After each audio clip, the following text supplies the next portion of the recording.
Hello, everyone, and welcome back to The Other Castle. The Other Castle part now. The part now. Yes. All right. I'm stressed out. You're stressed out? Yep. You're also Andrea. I am Andrea, and you're... Tom.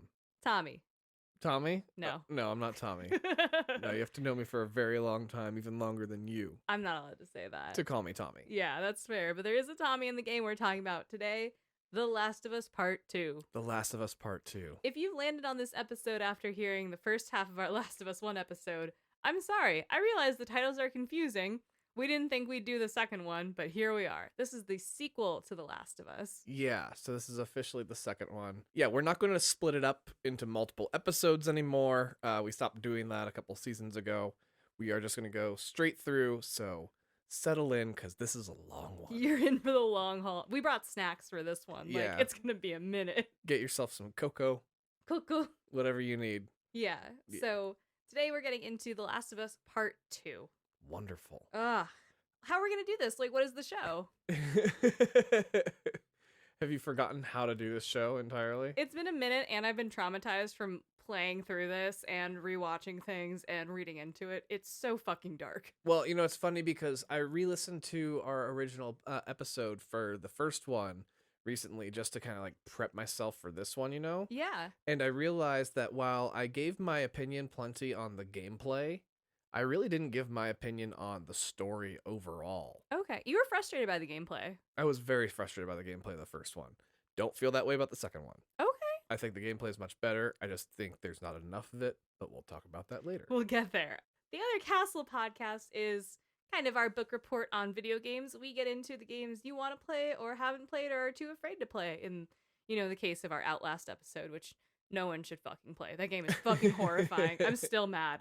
But we go through video games and get through the plots, tell you the story you missed, get into some fun shit. And, if you're a casual and the dexterity isn't there for you, we'll help you get through the story so you can catch up with all your friends and tell them you know exactly what Bendy's upset about. And, you know who Henry and Firewatch is. And the thing is like some of the better storylines in video games tend to be on the darker games, most definitely. I'm emotionally broken from doing this show.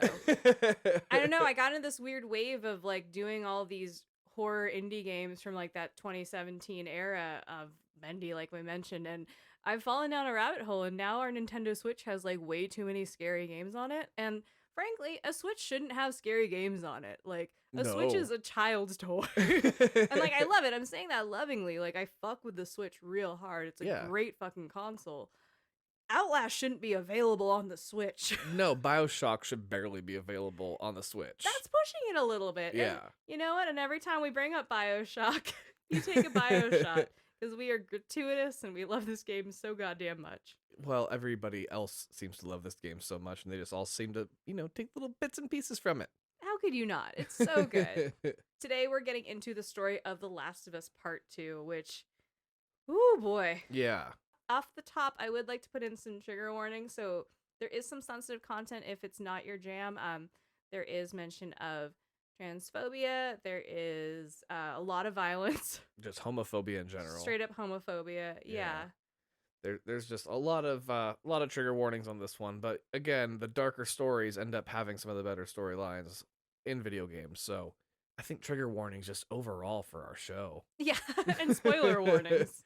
Yeah, spoiler. We're gonna ruin everything if you didn't realize that either. Although, if you do send us an angry email that we spoiled a video game that came out years ago, I'll love you forever. I don't care. I think that's fucking hysterical. You're like, you ruined Centipede. Like, yeah. Good. I hope we did. Centipede's a weird fucking game.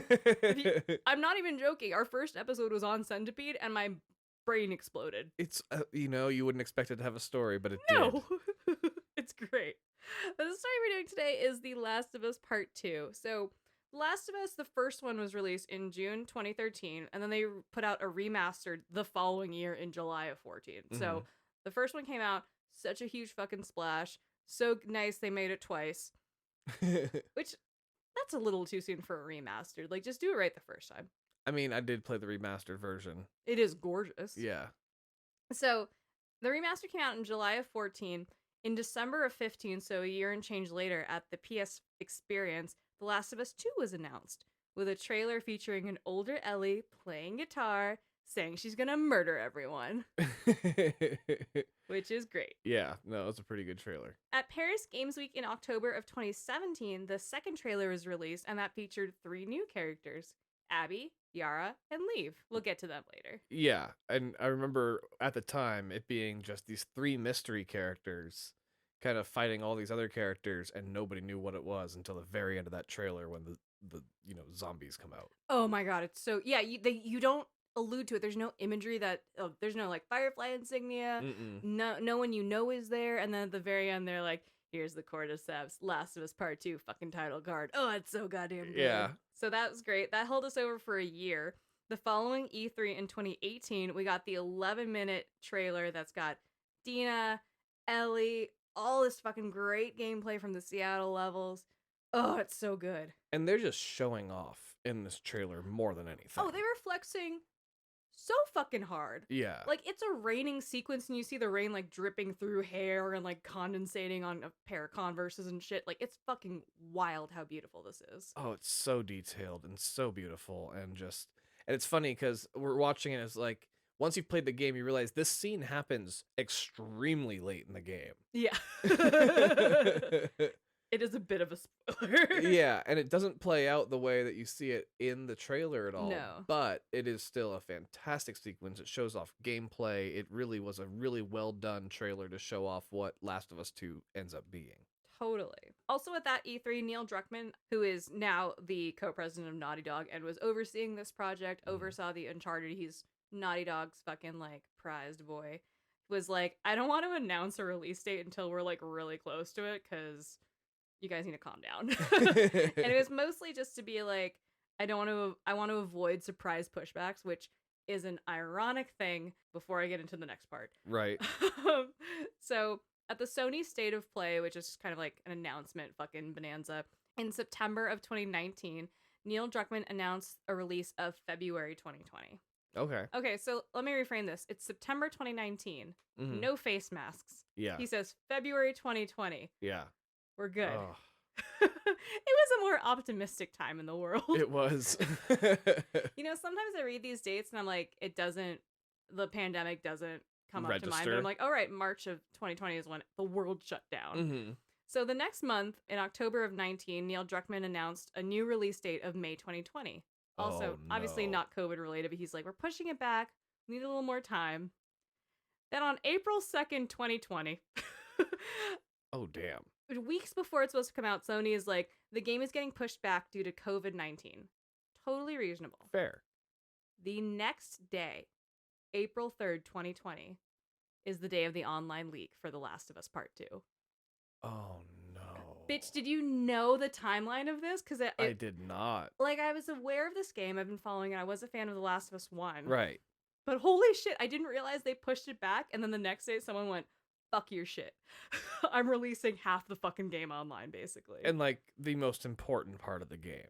Oh, yeah. So the online leak included actual gameplay, like gameplay footage, cutscenes, and really alluded to some, what I'm going to phrase as controversial plot points. Mhm.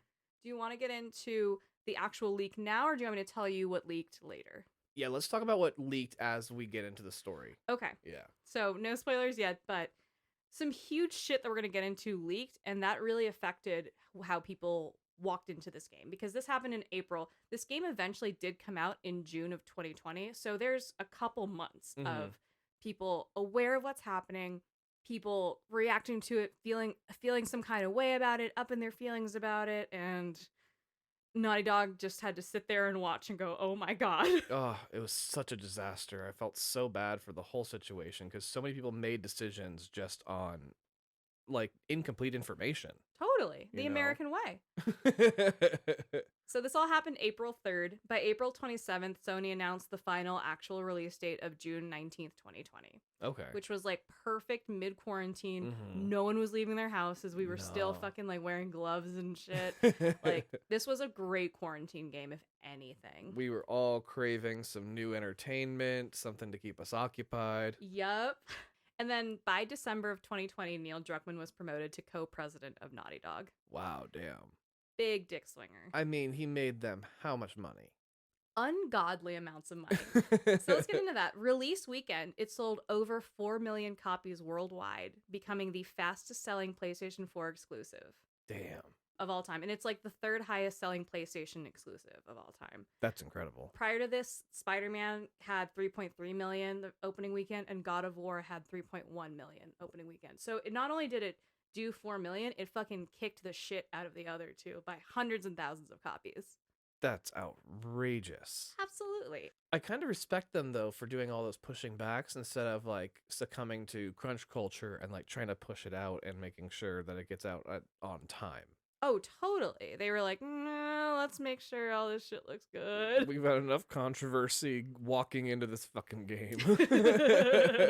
We know we're going to stir up some shit. Well, I mean, Shigeru Miyamoto from Nintendo, he has a great quote of saying that a game that is rushed out and incomplete is bad forever. But if you take your time, you know, a game can be great forever. I love that. Yeah. That's exactly what they did. And speaking of how great this game is, Mm-hmm.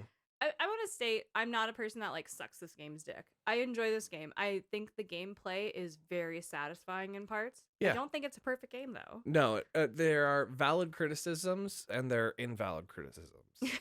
Yes. You know. We'll get into that when we talk about the leaks. Most definitely. But just overall, like there is really satisfying gameplay in parts of these, but there are parts where I'm not super fulfilled by it. I don't think it's a perfect game. No, I agree too.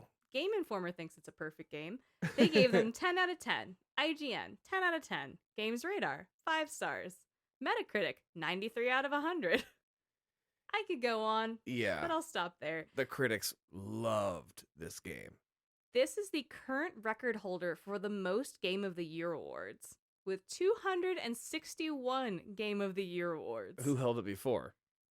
2015's Witcher 3, which got 260 Game of the Year award. They beat him by 1, which is really fucking shitty. Like, poor Project CD Red got the shit beat out of them after Witcher 3. Like, everything after Witcher 3 has just been absolute shit in the coffee pot for CD Projekt Red. And then they lost, like, the last accolade for Witcher 3 when this came out. Yeah. By 1 Game of the Year award. Damn. Speaking of other awards, it won 7 of the Game Awards. It was nominated for 11, which now has the most single-year Game Award wins in the show's history. Oh, damn. Which is pretty cool, including Best Performance by Laura Bailey, who plays Abby. Good for her, and deserves every bit of it.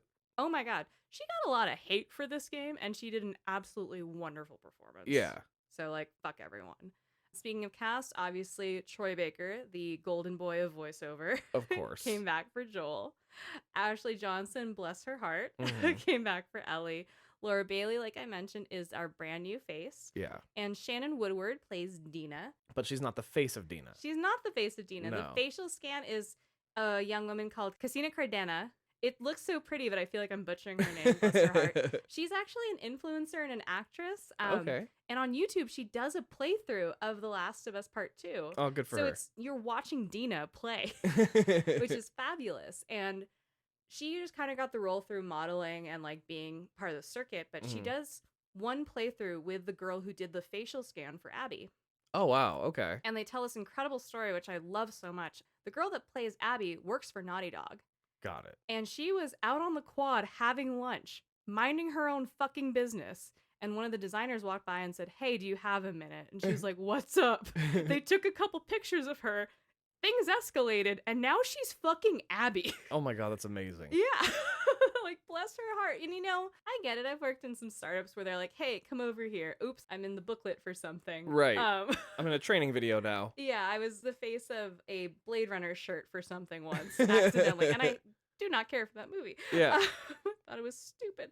But, you know, things happen. But yeah, that's how they got the facial scan for Abby, was this a girl who actually works at Naughty Dog and was like, "All right, I guess we're doing this." That does happen. Yeah. So, you know, they did have some talent behind a lot of the voices, but it's so funny that one of the facial scans is just homegirl that works down the hall for Naughty Dog. Right. That's really great.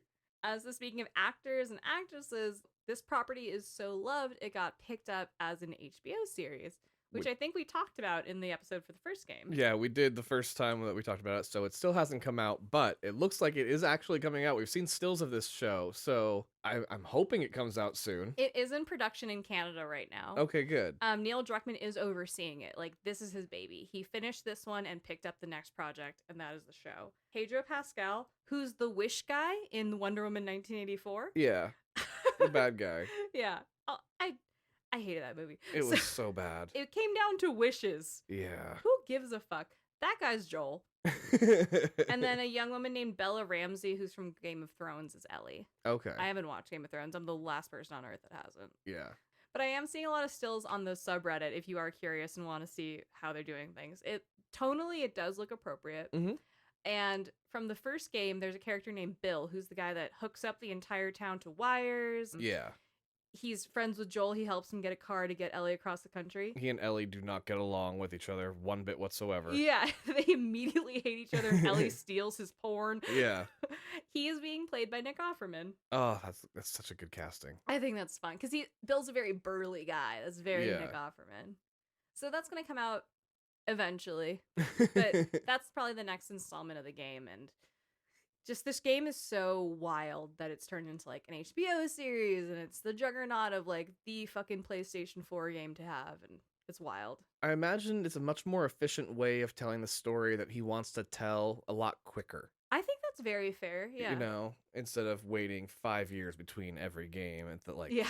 at the minimum. Totally. And like there's so much I'm sure that they had to leave on the cutting room floor that they couldn't reasonably create in a video game, that you can't just film people doing and be like, this is how I can tell this part of the story or flesh this character out. Yeah, absolutely. All right, are you ready to get into it? I mean, I think it's time to get into it. We're gonna have a long way to go, so let's get going. Okay, so I'm gonna give you a quick background of what happened last week on Shameless.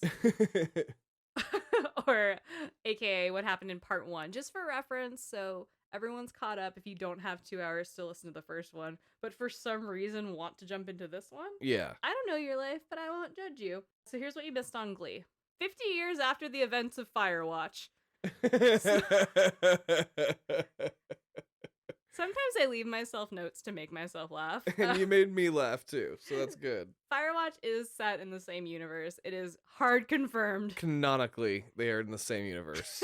There's a guy named Joel. He is a smuggler, and he's tasked by a survivalist group called the Fireflies to transport a girl who allegedly has immunity to the cordyceps apocalypse. Cordyceps are people that are infected with this virus that basically turns your brain into mushrooms and you lose your mind. Crazy violent. They're zombies. They're zombies. Yeah. You play as Joel. You take Ellie across the country from Boston to the Firefly facility in Salt Lake City so that a vaccine can be developed to fight the virus that's plaguing the world. You know, reasonable. Right. When Joel finally makes it across the country and delivers Ellie to the Fireflies, it's revealed that to develop a vaccine, the doctors would need to kill Ellie, basically pull her brain out. Because it does affect the brain. It goes straight to your head. So Right. they need to pull her brain out, cut shit up, figure out a vaccine. Joel's like, nope, murders everyone in the building, kidnaps Ellie, and takes her to Jackson, Wyoming, where his brother is currently living in a safe house settlement community. There are certain communities across the country that are usually gated. There's a lot of people with guns, and they're just kind of keep communities safe. So there are little pockets of humanity. It's not everyone out for themselves. Yeah.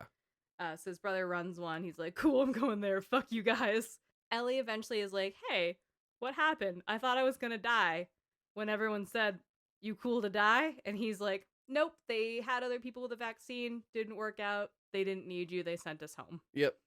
And she's like, are you lying? And he says, nope. No, I'm totally telling the truth. And that's the end of the game. Now, as I was saying at the top of the show, that I didn't really give my opinion on how I felt about the story at the end. Yeah. And I mean, from day one, I have not agreed with what Joel did at the end of The Last of Us. Because he lied. Because he lied. I thought he absolutely should have let Ellie die. I thought, he was being very selfish. I thought, he was just like wanting to cosplay as a dad. Yeah. The first game does open with him losing his only daughter. Yeah. Like, the game opens on Outbreak Day. He has a daughter named Sarah who's shot by a cop. Mm-hmm. And then his brother Tommy kills the cop that shoots her. And his little girl dies in her arms. It's this whole fucking thing. So he does have daddy in him. Oh, 100%. But like, homegirl was ready to die and was totally cool with it. She wanted to. She was fully willing to accept her fate and everything. And Joel was like, I don't care about what you want because I am an old white man and I am going to decide for you what you want. America. That's essentially what Joel was doing in that moment. And he's like, you know what? And also, fuck the entire planet. He's from Texas. He's not great with women's rights to do what they want to do medically. Oh, no. Oh, poor Joel. This game gets sadder the more I think about it in like, different ways. So I was not Joel's biggest fan going into The Last of Us 2. Yeah. And, you know, I think... Well, yeah, I got some news for you on The Last of Us 2 and Joel then. Yeah, I think I was justified in my feelings because, spoiler alert, Ellie feels the same way I do. So let's get into it. Let's fucking go. All right, so that's what you missed. Now we're starting with The Last of Us Part 2. The game opens and it's Joel. You do play as for like, 3/4 of the first game, so a lot of players are super emotionally attached to Joel just because, like, that's your boy. He's cleaning a guitar and he's talking to his brother Tommy, who, you know, is his neighbor now. Mm-hmm. And he's telling Tommy about the incident. Yeah. And he's like, he took Ellie to the Fireflies, talked about her immunity. She fucking got bit, but like she's cool. And they were going to kill her. And he phrases this as, I saved her. Mm-hmm. Which I know like boils your blood. It's so dark. And Tommy is kind of just sitting there and he's like, that's a lot. Yeah.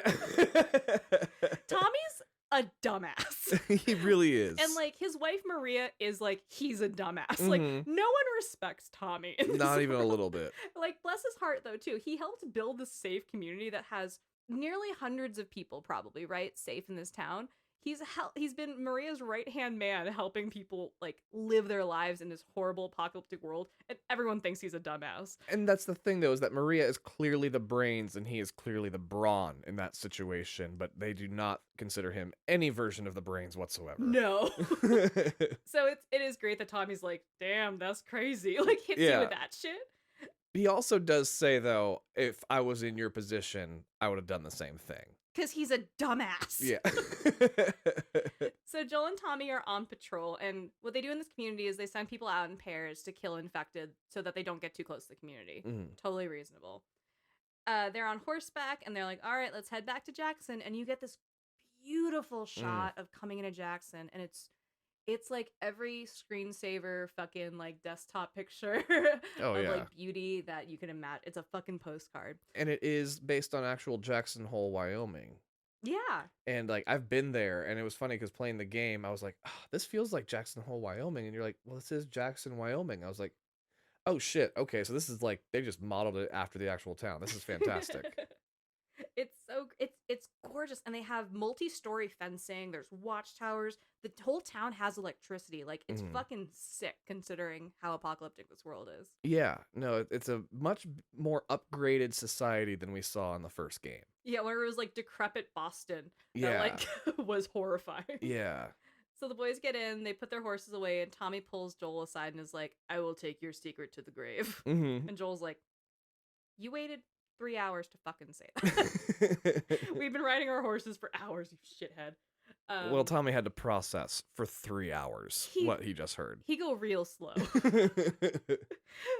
didn't think about how dumb Tommy is until I started going through this, and I was like, he's useless. Yeah, he's been hitting the head a lot.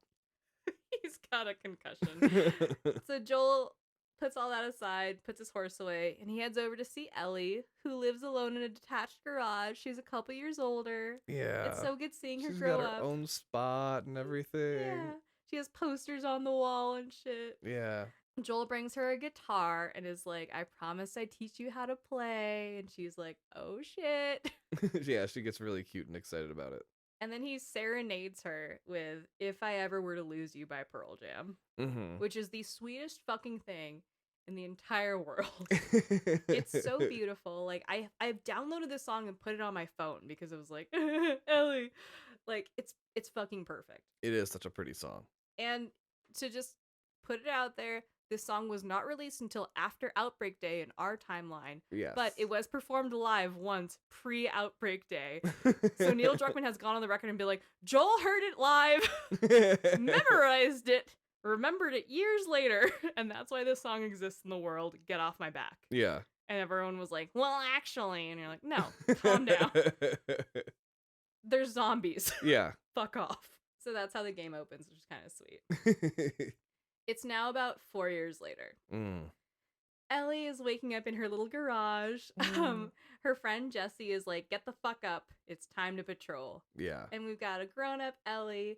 She's smelly. It's 6 a.m. She has to go to work. Like, she is waking up, rolling out of bed, and leaving. She is not changing her clothes from the night before or anything. Like, she is not showered. She is out of bed, throw on a jacket, let's go. We've all had a morning class in college we were not emotionally prepared for. I know, you met me in that class. Yeah, it was disgusting.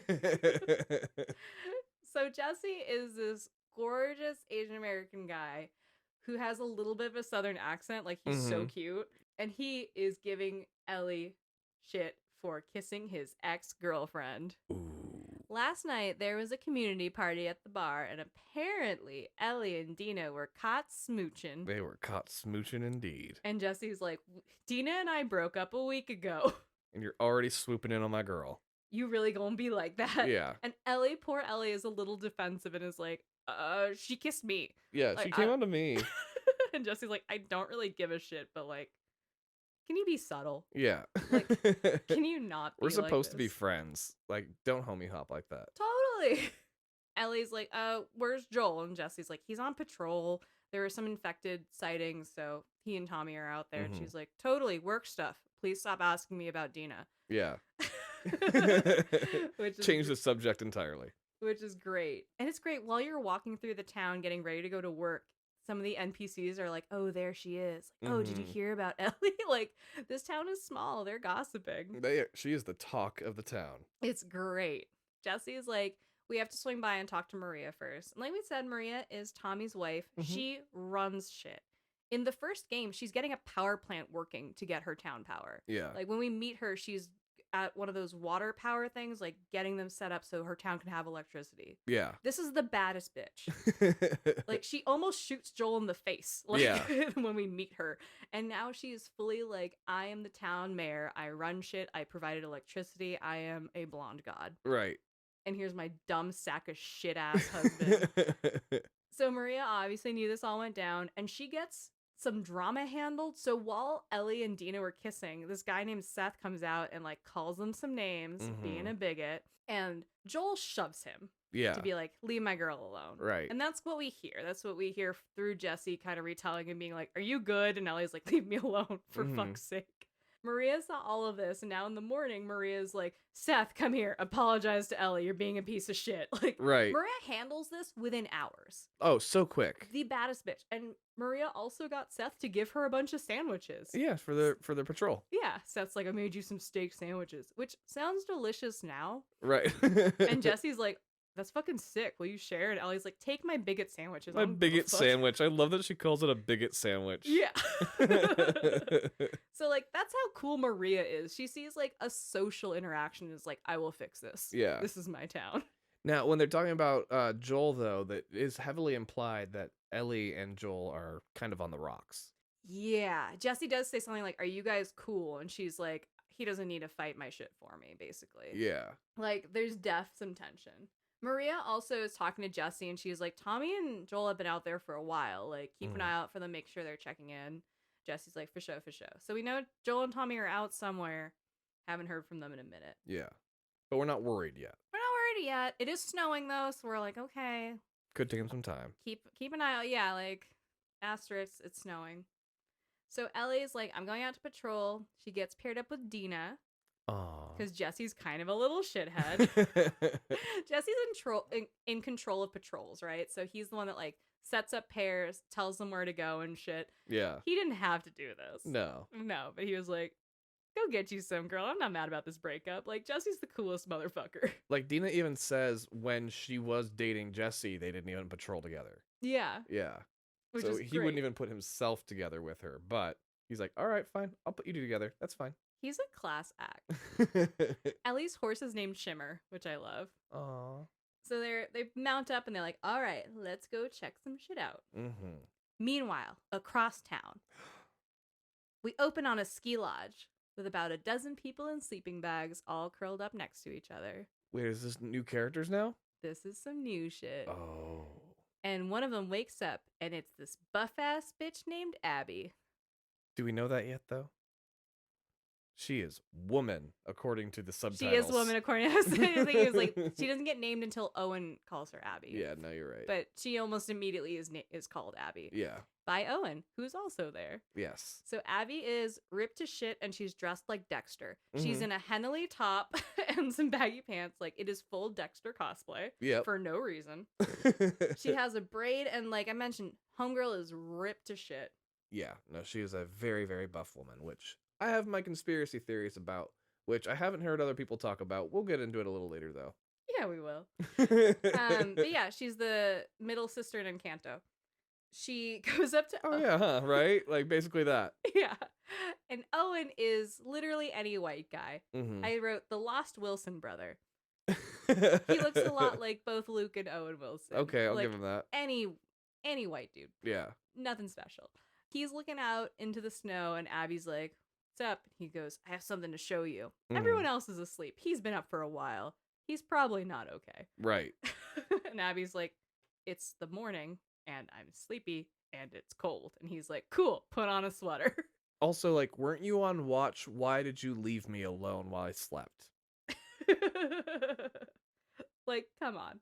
They go out into the snow, and while they're talking, it's clear that they're very friendly with each other. Mm-hmm. They allude to the fact that they used to date, but they also allude to the fact that Owen now has a girlfriend named Mel. Mm-hmm.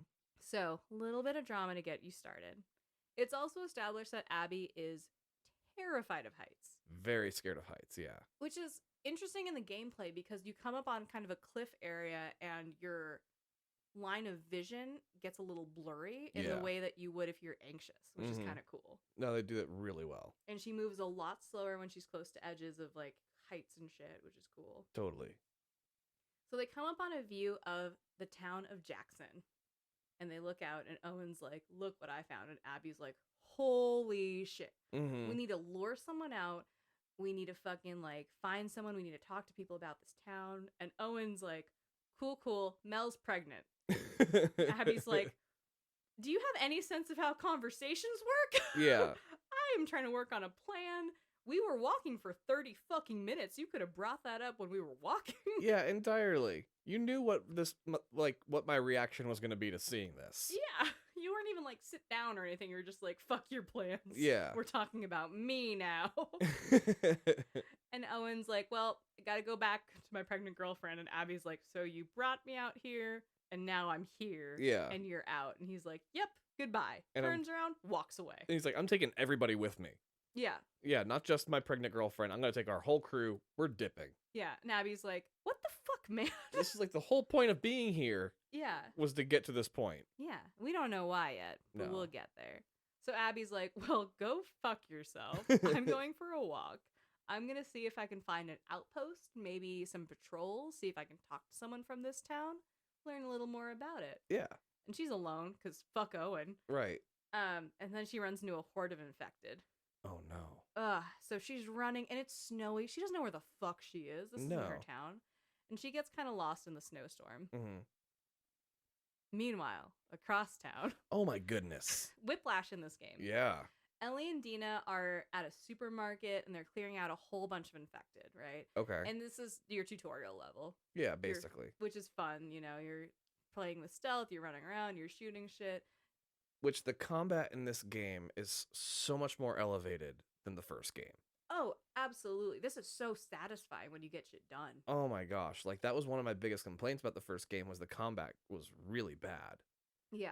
But this game, the combat was fun. Mm-hmm. Like, it wasn't just good. It was fun combat. You do have to be strategic about how you use things because of the scarcity of items and the scarcity of weaponry, but when you get shit done, it feels good. Oh, absolutely.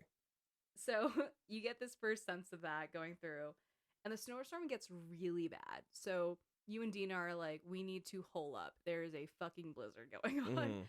And they find this library for shelter where they bring the horses in. And it's, it's a cute little municipal library. Yeah. But it's a library with a secret. What's the secret?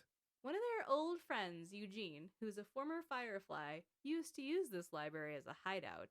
Oh. And he tricked it out with electricity, which was great. There's a generator. Again, never seen a generator in real life. See them in every video game I've ever played. Fair. Underneath the library in the basement is a full fucking grow house. It's fucking great. He has hang drying plants just fucking curing in mason jars. Fucking, there's mason jars full of joints. Like, oh my gosh. It's fucking sick. That's wonderful. They also find a porno called Smash Brandy's Cooch, which is a great little Naughty Dog joke. Oh my gosh. Those pervs. One of my favorite things is that they find one of those bong masks that's like the gas mask with a bong on it. Totally. It's aggressive stoner behavior. Ellie and Dina are having fun. They smoke a joint, and then they get down to smashing the cooch. Oh, they yeah. smashed Dina's cooch, huh? Well, they kissed last night, so this is the next logical step. Obviously. While this is happening, Abby is being screamed at by infected. Poor baby girl is running for her life. While they're smashing cooch, we're gonna smash cut. Yeah. And she's running around, and she gets saved by Joel and Tommy. Uh-oh. Like, she's running under a gate, and then they pull her out, and they're like, go, go, go, go, go. They find a building, they're hiding, all three of them are running together, and they're kind of making their way through town, walking fast, faces past. They're fucking trying to get out of there. The boys are protecting her. Abby's like, fuck me. Oh, there's a ski lodge not too far away. My friends are there. We can hide out there. Yeah. And they're like, dope, let's fucking go. There's like hordes of infected coming after us. Totally. And Tommy and Joel are like, oh, you've got like a crew of people. We've got a whole town. Like, come on in. Yeah. And I think Tommy says something to that effect of like, if you need supplies, fucking come through Jackson. Yeah. Let's fucking do this. My wife runs the town. Yeah, definitely. I know a guy. So while they're all fighting for their lives, Ellie and Dina are engaging in some pillow talk. Ooh. They're lying around, and Ellie is like, hey, Dina, you see this beautiful tattoo on my arm? It covers a bite mark from an infected. And Dina's like, you're full of shit. And like laughs it off and is like, why are you lying to me? There's no reason for that. And Ellie's like, I'm literally having a fucking moment with you where I'm telling you I'm immune and like this is the biggest secret this world has to offer. And she's like, you dumb shit. She's like, you're absolutely right. There is no reason to lie to you. I'm not. But then the worst social thing happens and Jesse rolls up on them.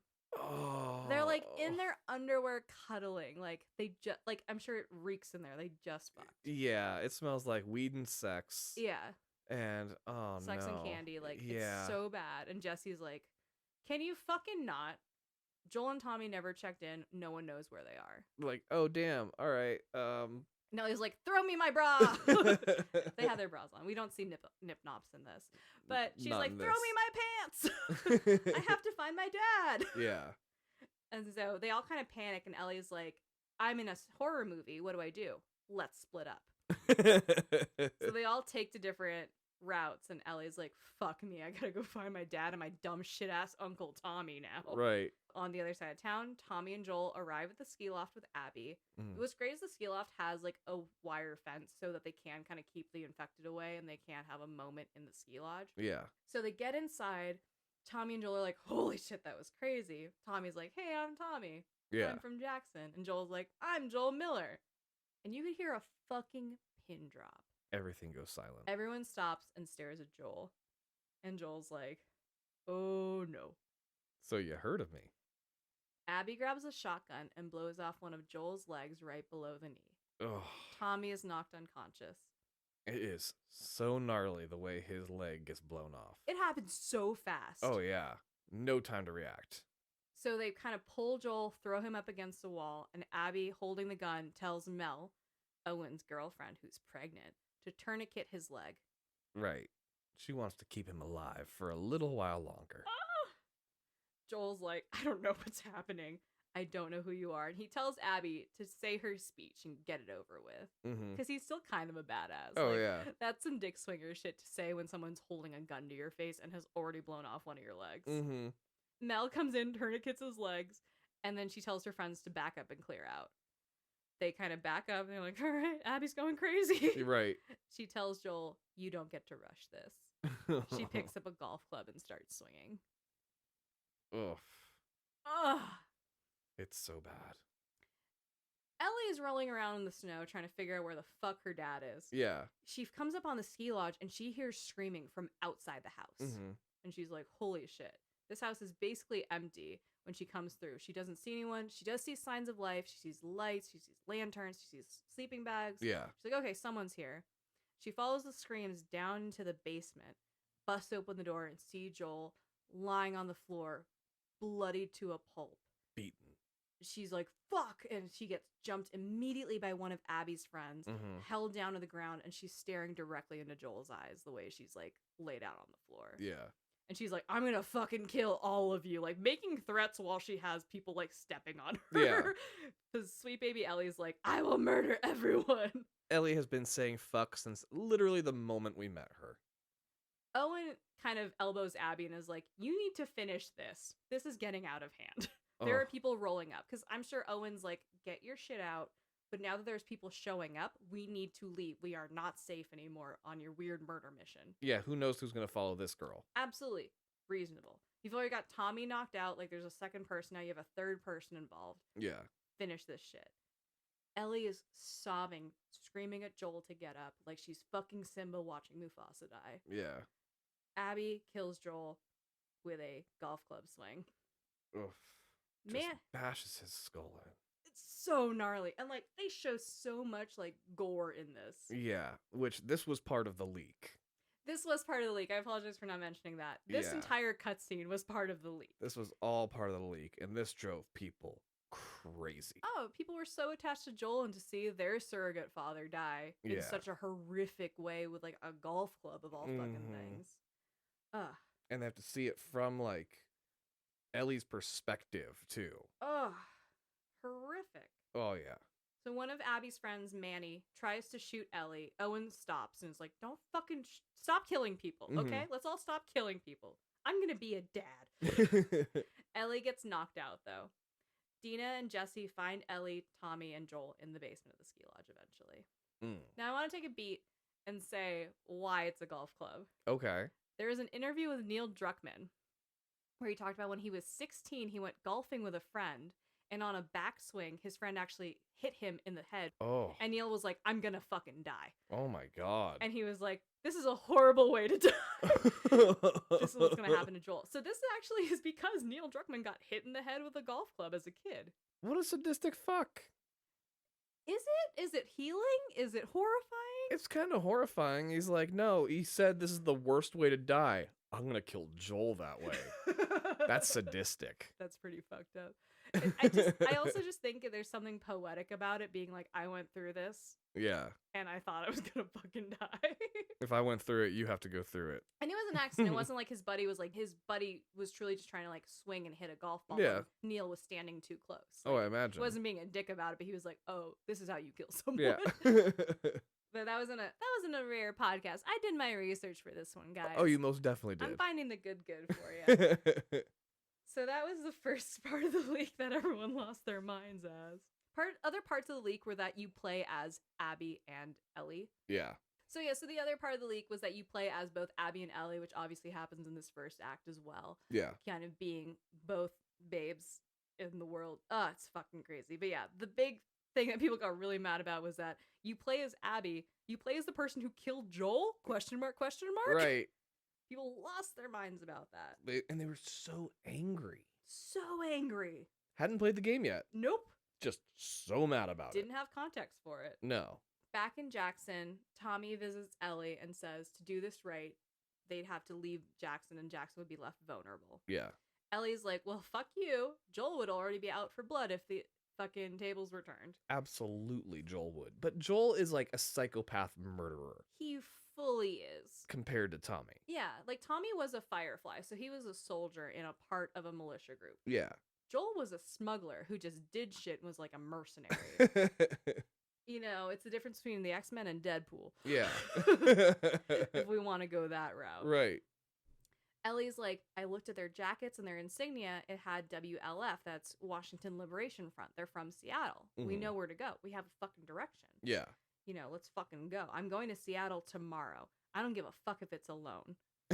She is like on one. Oh, absolutely. She is ready to go. She is Joel's daughter in this moment. Tommy's like, give me a day and don't go alone. And Ellie's like, fine. Right. Because she's like, it does make more sense to bring someone else with me. Fair.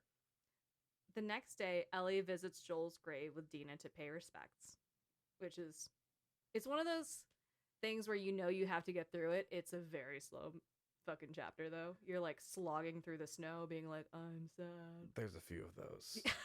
Yeah. But like the emotions are high. Yeah. No, this is like, I accuse the first game of being a cutscene hunter. This is worse. This is worse in terms of cutscene hunting. This Absolutely. is way worse. This game comes out to about 25 to 30 hours of gameplay.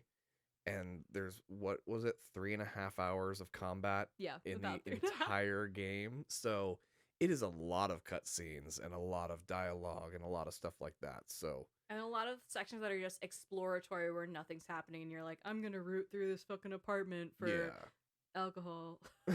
That's it. For screws and nuts. For screws and loose vitamins. Yeah. Dina's fully just invested in Ellie now. It's like a couple days later. And Ellie and Dina are fully like Home Depot lumberjacked up, like, you're my Subaru boo, like, let's fucking go. Oh yeah, no, they are kind of typical lesbians in that aspect. Yeah. And they're like 19. Yeah. They're millennials. Entirely. You know? Millennials move fast. We know that the planet is dying, so we have no time to dilly dally. Yeah. They have that in their bones. They go to Joel's house to pay respects before they leave, and this part is hard when Ellie's like smelling his jacket and shit. Like, yeah. She takes his watch, which his daughter gave him, and she also takes his gun. I just love that watch just keeps like playing through. Oh, you know. Oh, it's heartbreaking. It's so good. It's the watch that his daughter gave him on his birthday, which was Outbreak Day. Yeah. The day that she died. Like, yeah. And he wore it every single day, even though it's broken. That's from his baby girl. Oh, so good. Oh, and you see in his house that there's a framed picture of him and Sarah and a framed picture of him and Ellie. Like, on opposite ends of like, yeah. It's so good. It's hard. Like, it is. If you are a Joel stan, this is fucking heartbreaking. Yeah, Joel sucks, but he is a sentimental person. Absolutely. That is very fair. Ellie's having a moment, and then Dina's like, hey, yo, you gotta come down. And Ellie's like, what the fuck could possibly happen? Yeah. And there's Maria. Nothing gets by her in this town. You can't do anything without this bitch knowing. No. And she's like, hey, dipshit. I'm also mourning, but you motherfuckers. She's like, so Tommy left last night and left me a note saying, under no circumstances to let you out of my sight. Right. And Ellie's like, are you fucking kidding me? This was my idea. These Miller boys. These Miller boys are so messy. And Maria's like, honestly, I'm sick of everyone's shit. I understand that I cannot step in between anyone and Joel. Right. Because I haven't my entire life, clearly. Even dead, I can't get in between him and his shit. Yeah. I just have to let him do his shit because for some reason he has this magic over the world. Yeah. So she's like, don't do anything stupid. Go grab some ammo before you leave. You only get one horse. And bring my stupid fucking husband home alive. And Ellie's like, well, now I have a fucking homework assignment. Yeah, fine. I got this. I'm going on my murder mission. Let's do this. Yeah. And she and Dina were fully ready to sneak out of town. They were like, all right, we're going to go underneath the West Gate and fucking do this. And Maria's like, you can't do anything in this town without me knowing. Right. So I might as well, like, give you some tools to help you along your way. Yeah. So that is the first part of the game. Right? And that is just the first chapter. It is a slog. So I want to pause. It's a slog. It's so emotional. So I want to pause here and mention some new gameplay mechanics that might be part of what you liked about this. So things that they introduced in this game that weren't in the last one or in the DLC Left Behind is you can dodge. Yes, dodge is essential in this game. You can jump, which I forgot you couldn't jump in the first. You couldn't jump in the first No. one? Oh my gosh. There were like quick time things where you could jump, but this is like you could just leap. Oh my gosh. I can't believe that wasn't in the first game. You can go prone, which is where you slide around on your belly like a snake. And then there's ways you can interact with rope. Oh my god. Which the people rope. lost their minds being like, this is the most innovative thing in the world. The rope. What was everybody's deal with the rope? You can climb the rope. Honestly, maybe I'm not that sophisticated in game design.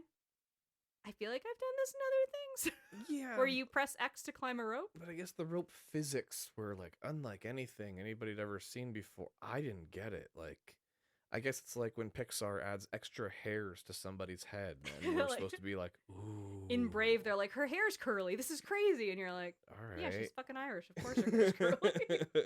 Look at her. Yeah, it's like, I think it's a techno marvel that we're like, all right, I appreciate it, but I think the majesty is lost on me. a little bit. One thing I also do want to note as we get into more Ellie gameplay is that she has a perma switchblade. Mm-hmm. Thank fucking God. Yeah, that was something that was so annoying from the first game. You'd have to craft shivs as Joel, which is such a pain in the ass because it is so useful. Like it's a stealth kill. It can be a melee weapon at times. Like it's so fucking handy. And in some of the other materials for the game, you find out that her switchblade used to belong to her mother. Really? Yeah. Okay. Her mom was friends with Marlene, who's the Firefly mama that was the one that was in charge of getting Ellie across the country, who hired Joel. We called her Zoe the entire time. We did, because she reminded us of Zoe from Firefly. Because our brains are not that advanced and made... So Marlene was her name? Her name is Marlene. All right, yeah. let's give her a little credit where it's due a little bit later, but yeah. Absolutely, put some respect on her We name. only referred to her as Zoe last time. You know how our dumb shit ass brains worked? It was like Firefly. Her name's Zoe. She has dark curly hair. Our brains make associations in a very obvious way. This is why we're podcasters. This is appropriate podcast behavior. Yeah. So her mom and Marlene were very good friends. That's kind of why they allude to Marlene being like, oh, she was like a girl, like a niece to me, and Marlene's kind of her aunt. Ellie's mom gave Marlene her switchblade, and then Marlene at some point gave the switchblade to Ellie. Got it. Which is so sweet. So Yeah. Ellie's got a permablade, thank God. It's so much more useful than the shivs in the first game. Fuck the shivs. So I feel like you can only craft them like 3 at a time or something, or you could craft one and it had 3 uses before it'd fall apart. Yeah. Because canonically in the game, you're making them with like broken scissor pieces or like just dumb pointy shit you find in the world. Like old razor blades and shit. Yeah, shit that doesn't really make sense. But they're like, no, of course you'd have a knife in this world. I carry a knife with me everywhere. Like, Yeah. I use it to open boxes. Like, I use it for fucking everything. And stabbing zombies. Obviously, yeah. Normal people have knives in the world now as it is. Like, of course everyone would have a fucking knife in this world. I agree. And Joel should have had a knife in this world. Like, all along. He was a smuggler. And he's from Texas. He would have a knife on his hip before the zombie apocalypse. Right? Come on. Fucking everyone I know that's ever worked in a warehouse has a good box cutter. At least Like, one. don't play. We have a good one in our kitchen. I was right going to say, now. we have a couple good box cutters. Yeah.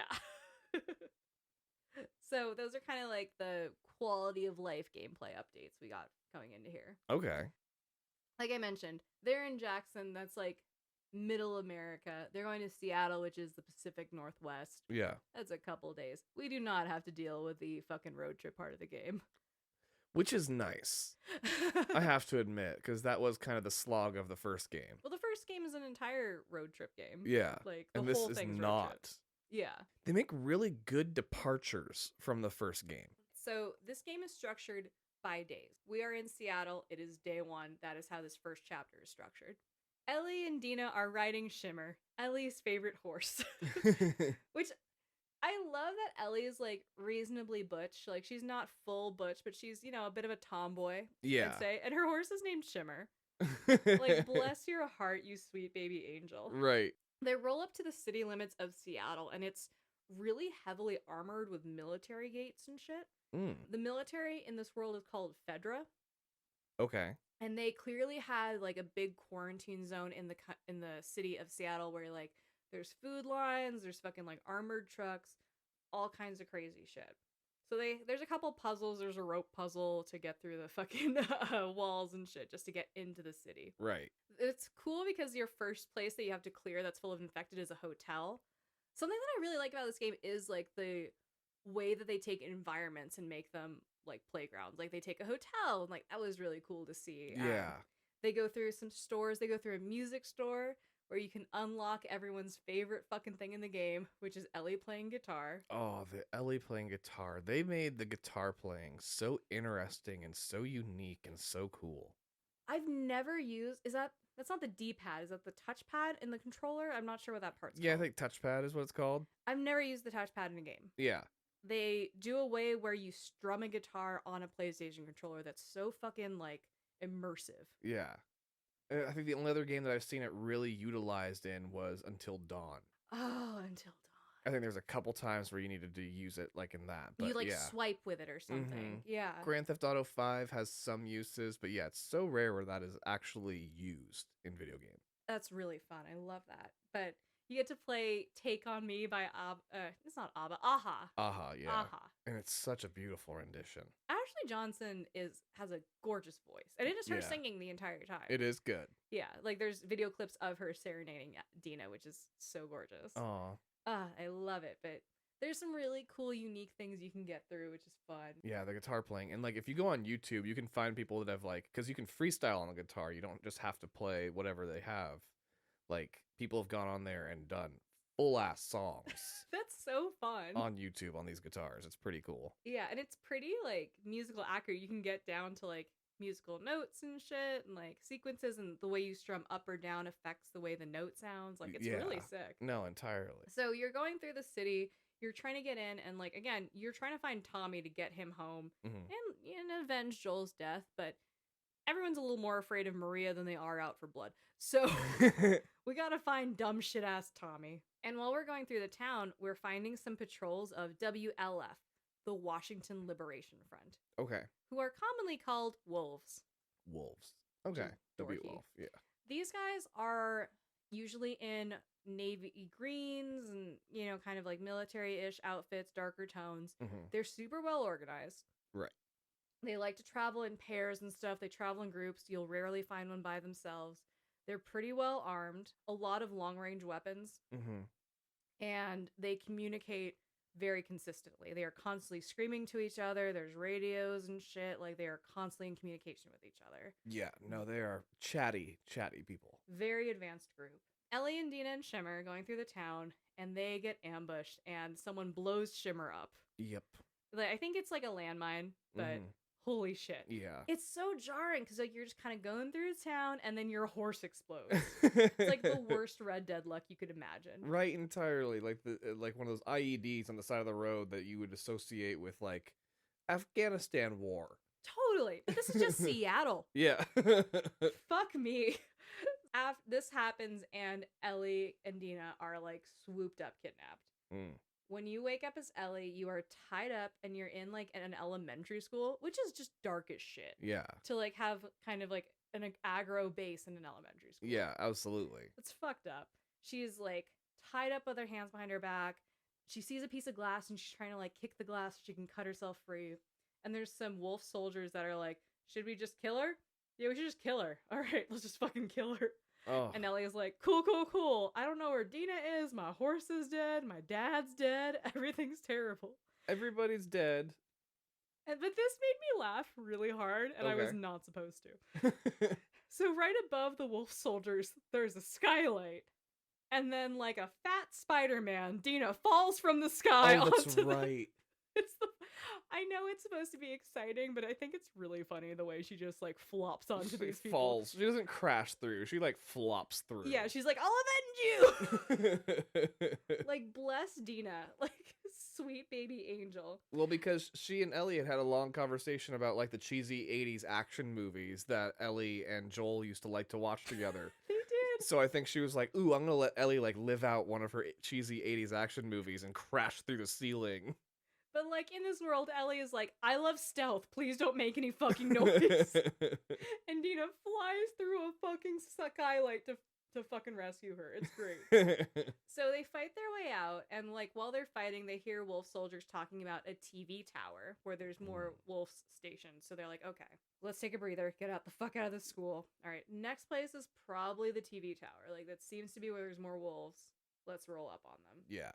And they have this map that they found when they first got to town, so they're like marking places off. I'm not going to go on too many tangents, but there is one fun one where you're going through the city, and I think you're trying to get gas to turn on a power thing to open a gate. It's probably a generator. It's a generator, thank you. And you go into a bank where there was a bank robbery on Infection Day. Oh. Yeah. Oh, damn. Yeah. Okay. And Dina's like, oh, it's like Point Break. And Ellie's like, yeah, man, it's fucking sick. This is great. And in that sequence, you can find Nathan Drake's ring from the Uncharted series. Really? Because Naughty Dog. Right. They are obsessed with themselves. They love it. Yeah. Anyway, back to where we are. So we're getting out of the school. We're heading to this TV tower. We go all the way across town. Seattle's a big town. Yeah, that's a huge Fuck city. me.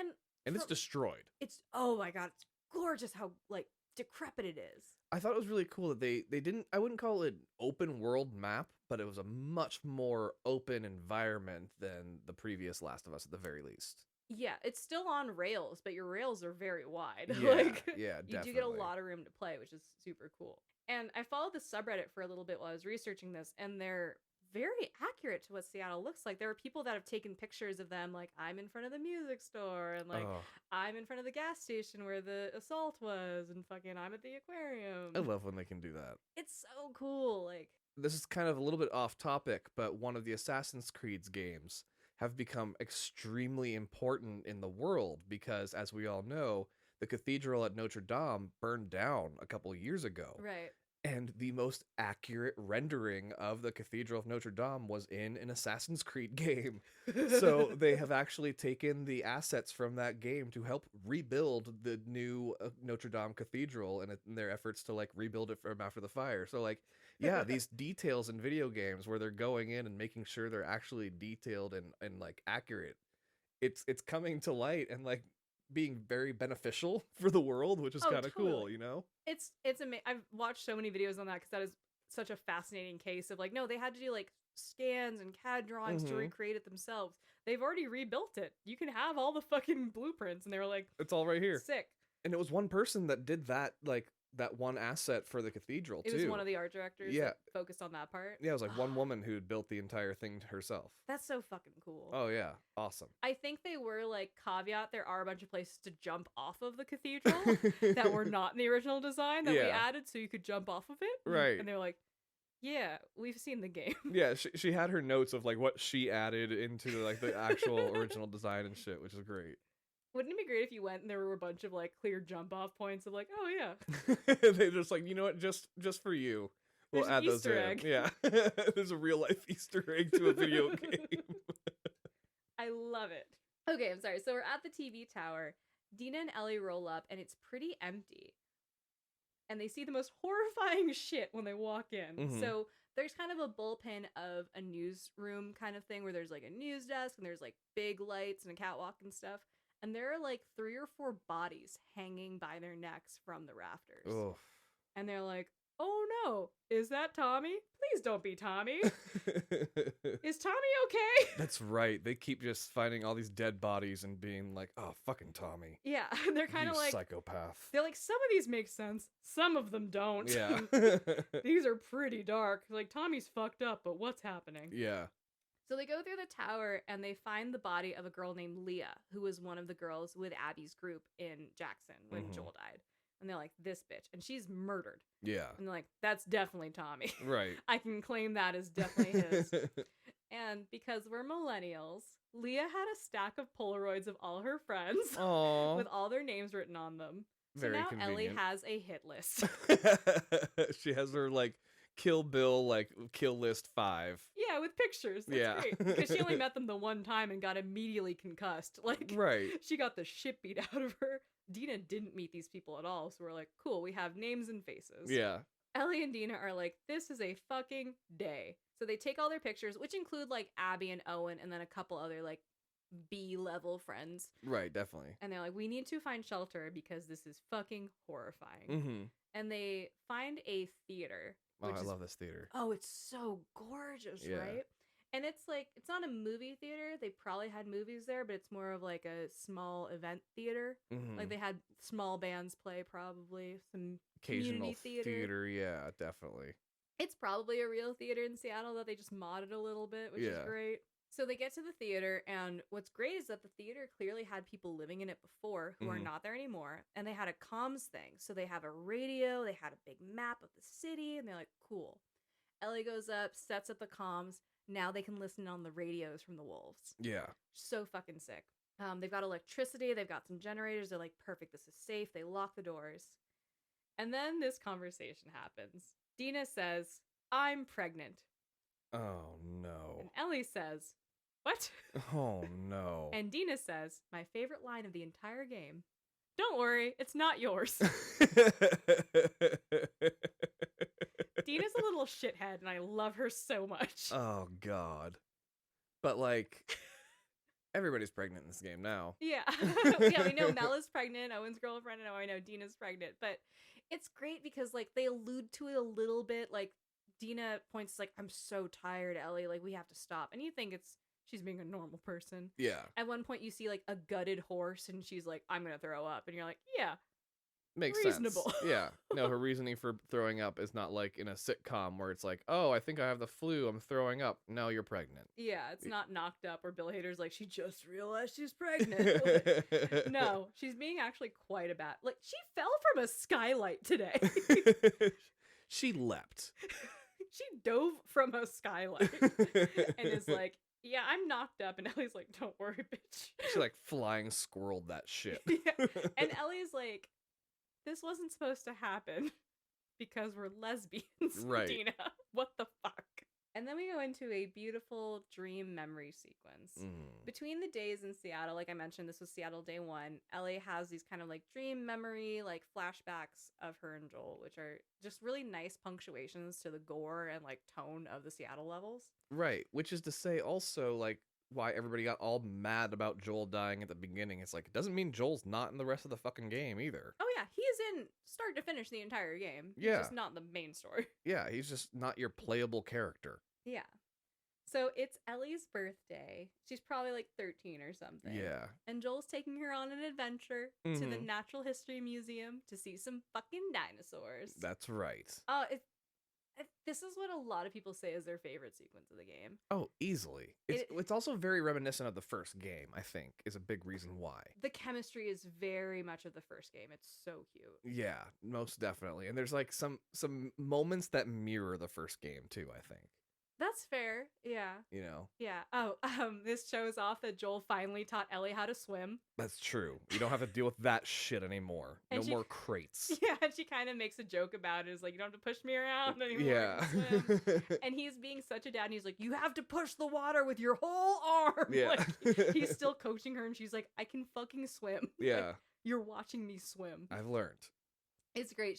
There's a big dinosaur in the front, and she jumps and like climbs it and jumps off, and Joel's like, watch your fucking neck. Yeah. Yeah, no, it's all great. He's being very dad.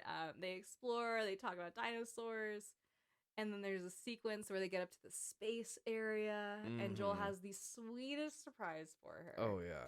He lets her pick out a space helmet, which it's a museum. It's probably a real fucking space helmet. Right, one that's actually been in space. Yeah, which is so fucking sick. Right. Like, and they get into like I don't know what they're called. Like a capsule. A capsule. Yeah. That astronauts sat in. They climb in, and Joel has a cassette tape of someone doing a countdown to like an actual liftoff. Yeah.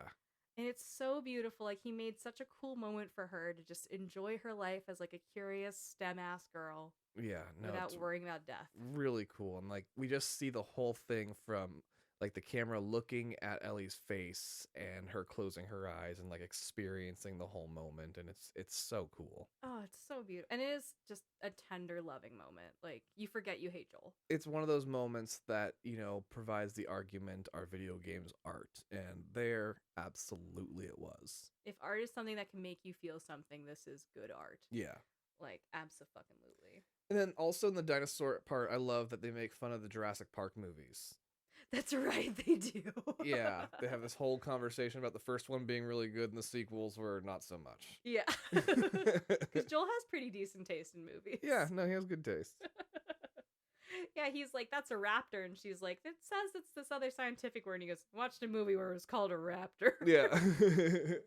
I love that. And then they have a very similar moment with like like the giraffe, but with the dinosaurs as well, like from the first game, I thought. Yeah, You they know. kind of come up on a long neck boy and they kind of pat it. Yeah. It's sweet. You can get an achievement if you put a hat on it. Yes. That's like the only fun achievement in the entire game. So all the achievements in this game are like collectibles or like fucking headshot runs and stuff, right? Like just That's actual like gamer shit. And then the one fun one is like put a hat on a dinosaur. Yeah, only fun achievement of the whole game. And speaking of that, Ellie is collecting like baseball cards of superheroes throughout the entire game. Yeah. Which are very silly. Yeah, and one of them is actually Dr. Uckman. As in Neil Druckmann? As in Neil Druckmann. I like that. Yeah. That's a nice nod.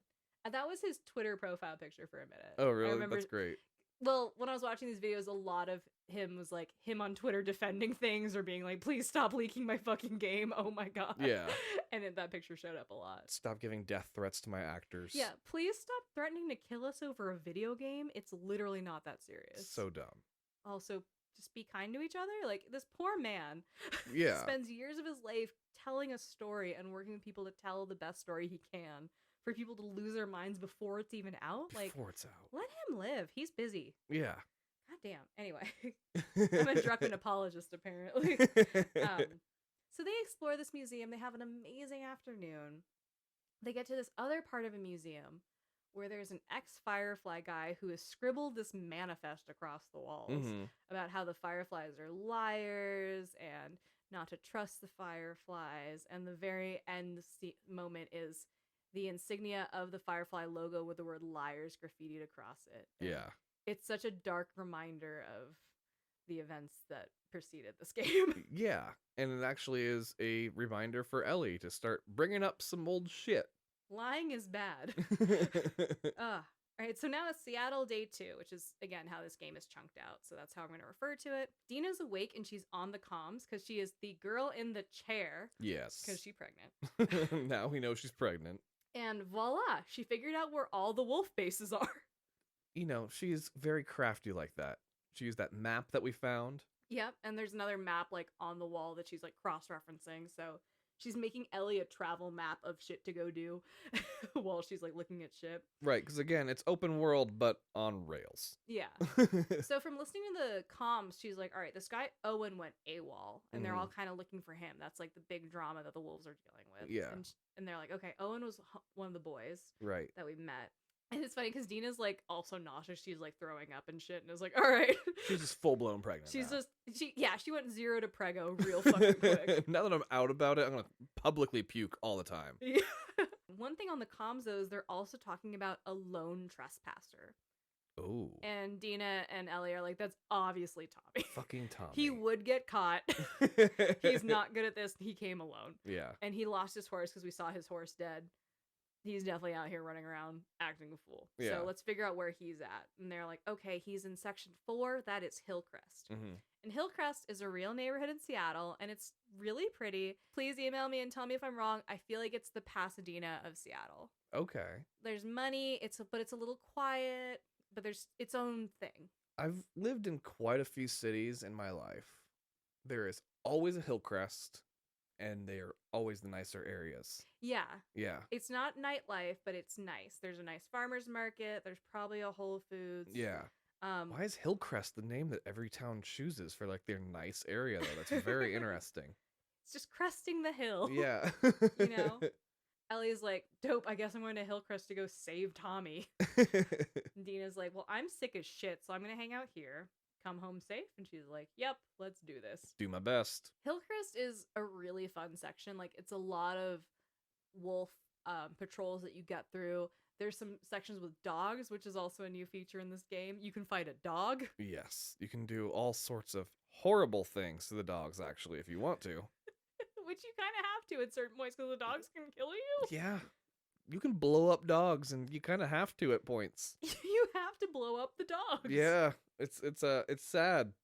There's some great sub-stories in the Hillcrest area, too. Like, there's a sub-story that you find out through notes about Boris, who's like a famous archer that lives in town, and he kind of lost his mind with the whole invasion and stuff. Oh. Like, I don't want to ruin that and I don't want to get into it, frankly, because there's a lot of drama and I will get way too into it. But Boris is cool as shit, and he's the one that you get your arrows from and your bow from. Like, nice. There's a ton of those side stories, aren't there, that are just told in like notes and letters to each other. yeah, which they did do in the first game, but I feel like this one is more involved. Like, this one did start with notes, and then you get to meet that person as an infected.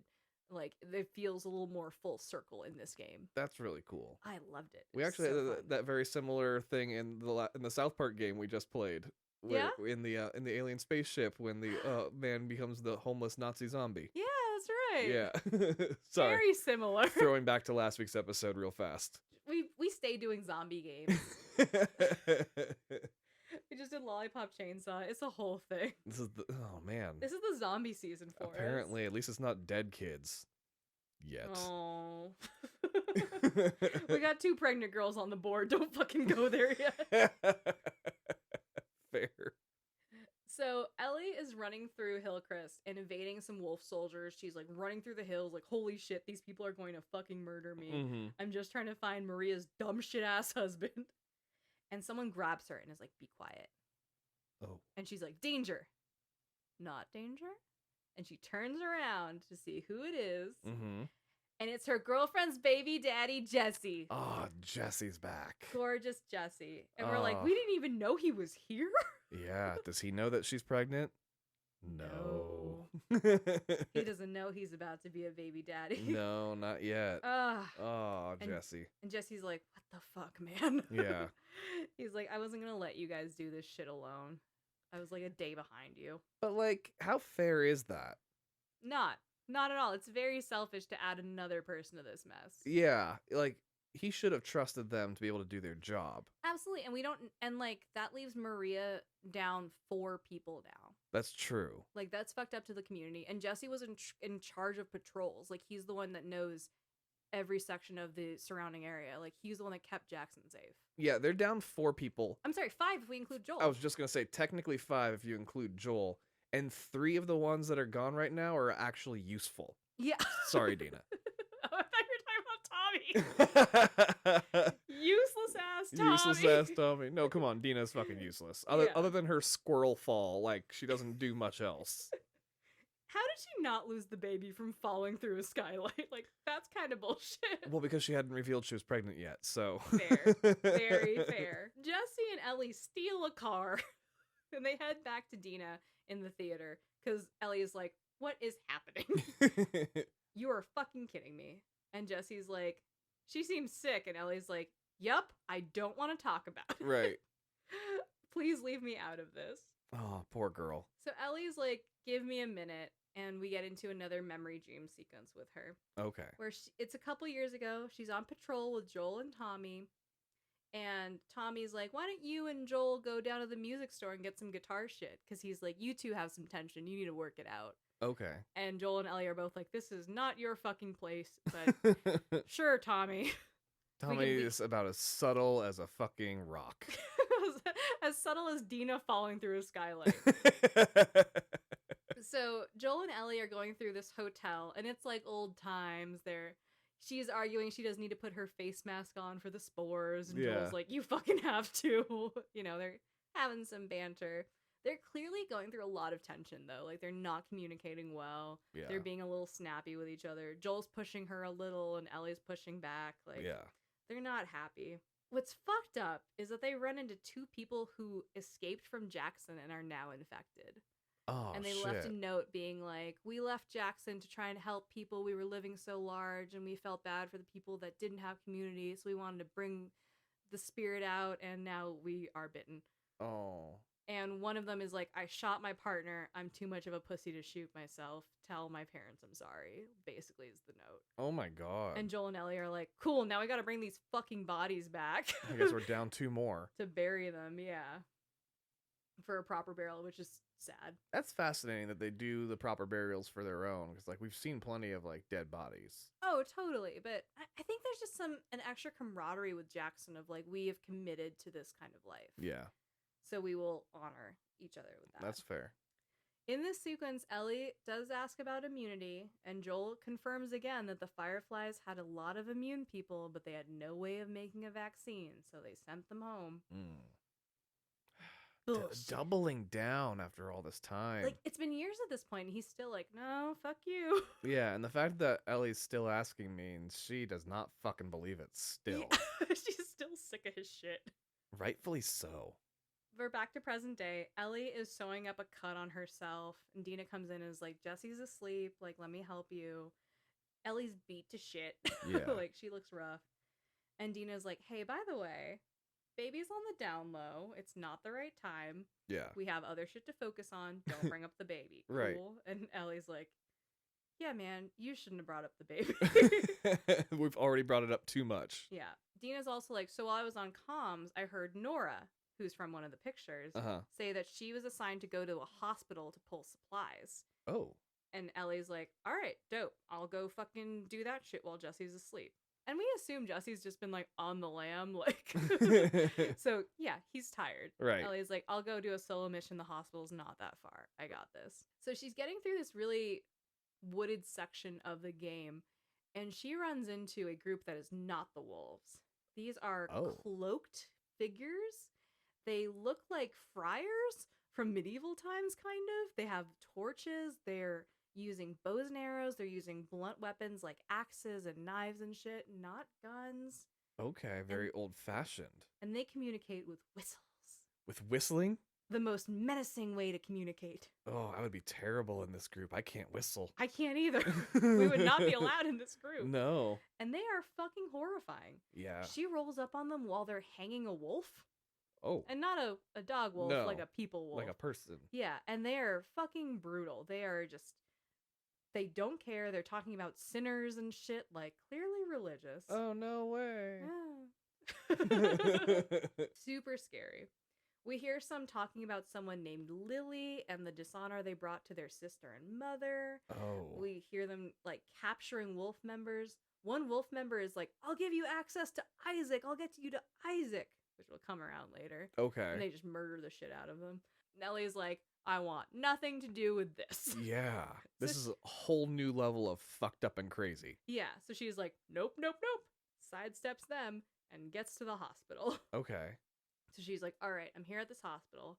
I have to find Nora. Nora is really good friends with Abby, and she's getting hospital supplies. That's never a bad thing. Let's fucking go through. Yeah, maybe we can get some for ourselves. The hospital is super heavily guarded. There's tents and shit. There's dogs. Like, this is one of the most heavily guarded areas of the game we've come up to so far. Probably wisely so. Yeah.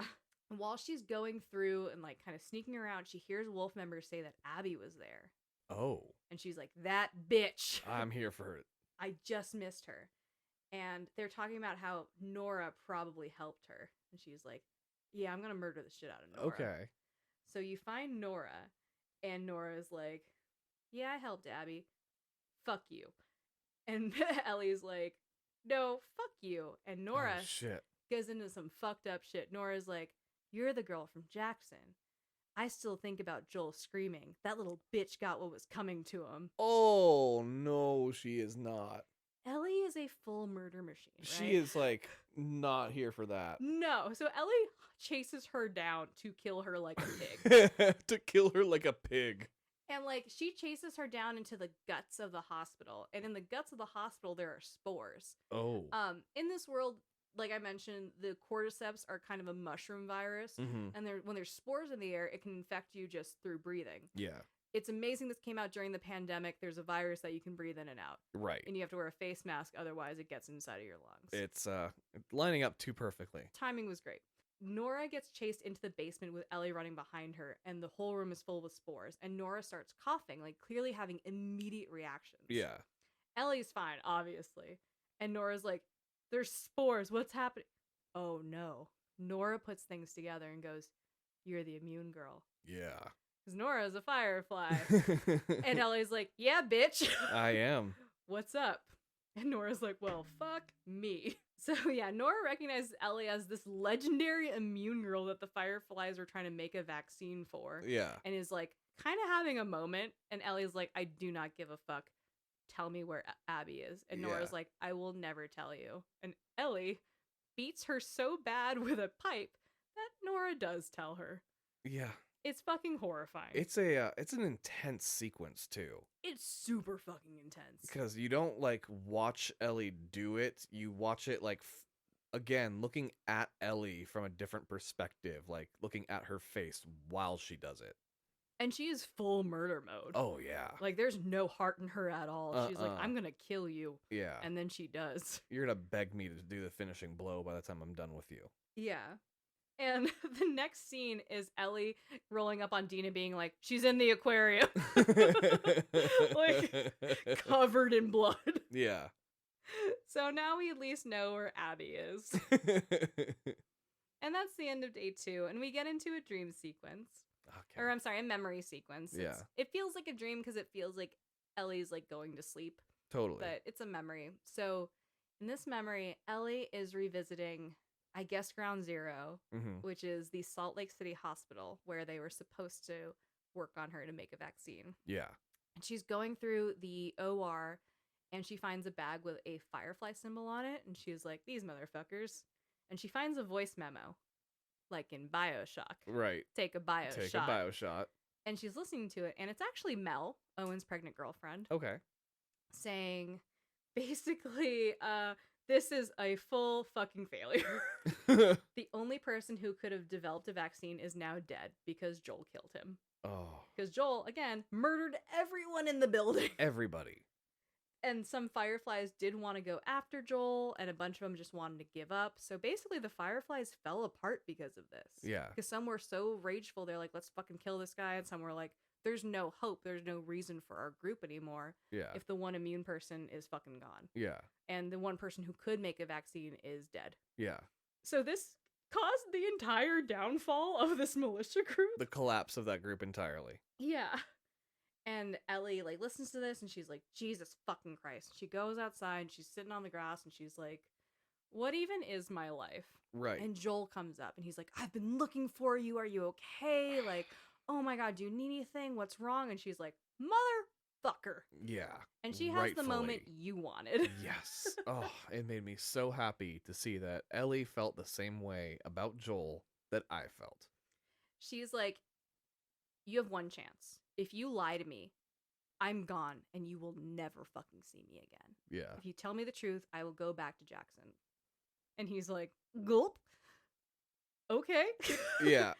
And she's like, what happened? And he's like, if they did a vaccine, they would have killed you. So I stopped it. And she's like, fuck you. She was so ready to die. Yeah. Willing to. Yeah. Ugh. Her life, in her mind, her life would have mattered if she died to save humanity. Yeah. And she didn't have anything left. Her parents are gone. Her best friend Riley was gone. She had no attachment. She was at peace with it. She was ready. And Joel said no. It gave her purpose. And like, to be real, very few of us get purpose. Oh, absolutely. You know? So. And Joel took it from her. Absolutely. And she's basically like, we're fucking done. Yeah. Obviously, she ends up going back to Jackson and stuff. But right. That's the end of the sequence. But it ruins their relationship from there. I think it's so good that they showed Ellie confronting with evidence of like, fuck you, I have a voice memo saying we could have done the vaccine, but you killed the one person who could and kidnapped me. Yeah. And he's like, ruh-oh.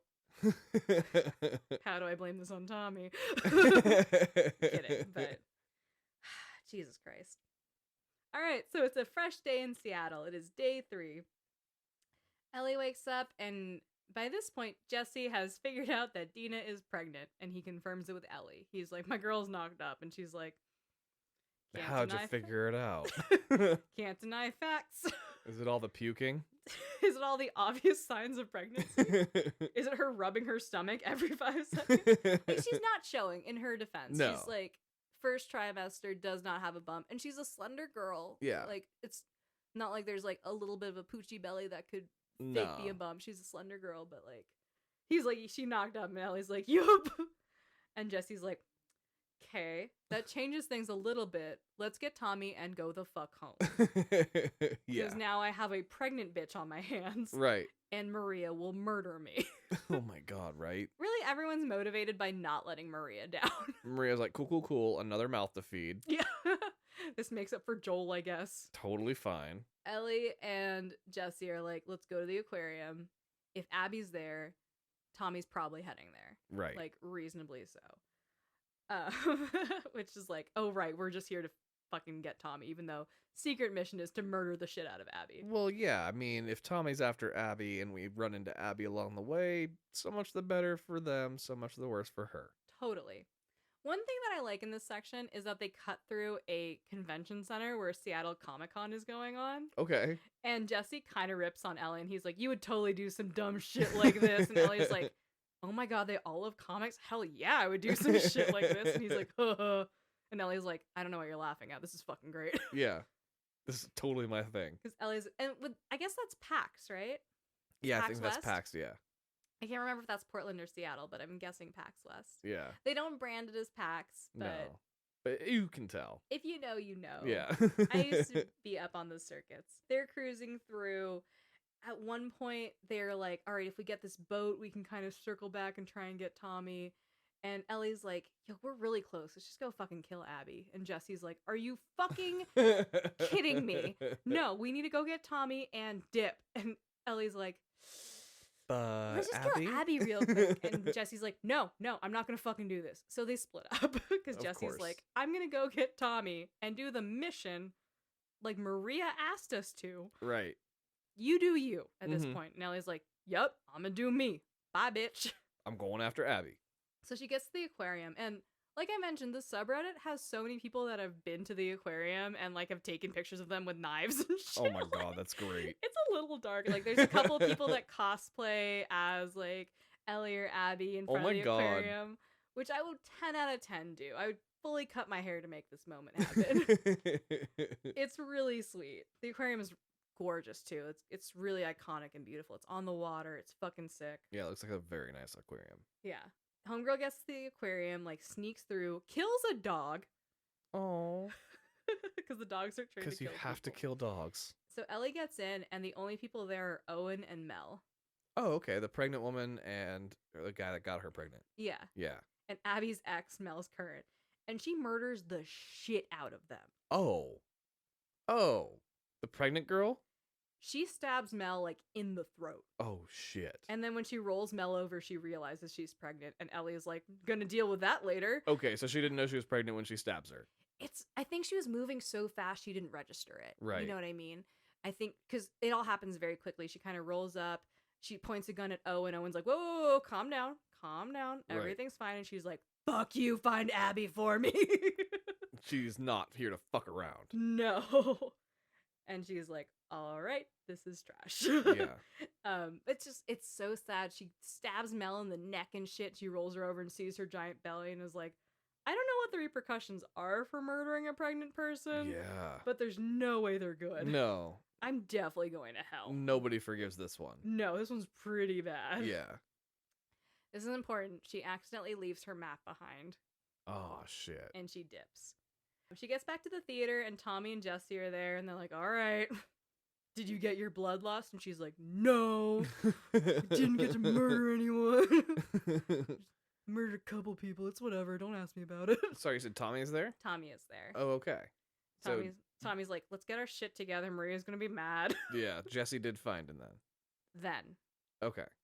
all of a sudden, there's a crash. Oh, no. Abby is there. Oh, I thought Dina jumped through the roof again. No, she's pregnant now. Now she can't move That's at right. all. Abby shoots Jesse, like, through the face. Abby shoots Tommy, like, in the back of the eye. Oh, my God. She has a gun pointed at Ellie. Holy shit. And Ellie's like, wait, don't shoot. That escalated quickly. And Abby's like, you killed all my friends. Okay. Then we get into a dream sequence. Of course you did. Okay, so I want to take a pause here. So this is the Ellie section of the game. Right. I am exhausted from talking. But this game was hailed as a double album because of what's about to happen. So this section is Ellie. The next section is the Abby section. Okay. Which is part of the leak. You know, like we mentioned at the top, you do play as both. this is where we hand off and we play as Abby. Got you. And it's a very similar structure to how we play as Ellie, where we are Seattle Day 1, Seattle Day 2, Seattle Day 3. So Abby and Ellie's storylines run concurrently with each other. Got it. Understood. Okay. So it's like how a lot of these games have DLC that come out that run concurrently, but this game is like, nah, fuck it, we're just gonna give it to you all in one. Yeah, like how Outlast and Outlast Whistleblower run concurrently, technically. And I was Exact thinking same thing. also Little Nightmares did the same thing with their DLC. That's right. Yeah. There's like certain points of crossover where you're like, oh yeah, that's happening over here and over here. Totally. So this seems like if we were gonna break up this podcast into 2 episodes, this would be a great spot to like break up and do the second half. It would be. But we're not going to. But nope. We're just gonna keep on plowing through. But what we will do, we're gonna give you guys like a 5-second break while we take like a 10-minute break. Oh, thank God, my butt is sore. Yeah. So I've been sitting. take a break for yourself. Maybe mark this as your spot and come back to it. And we're stretching now. Now we're gonna leave you with some nice, wonderful Last of Us music.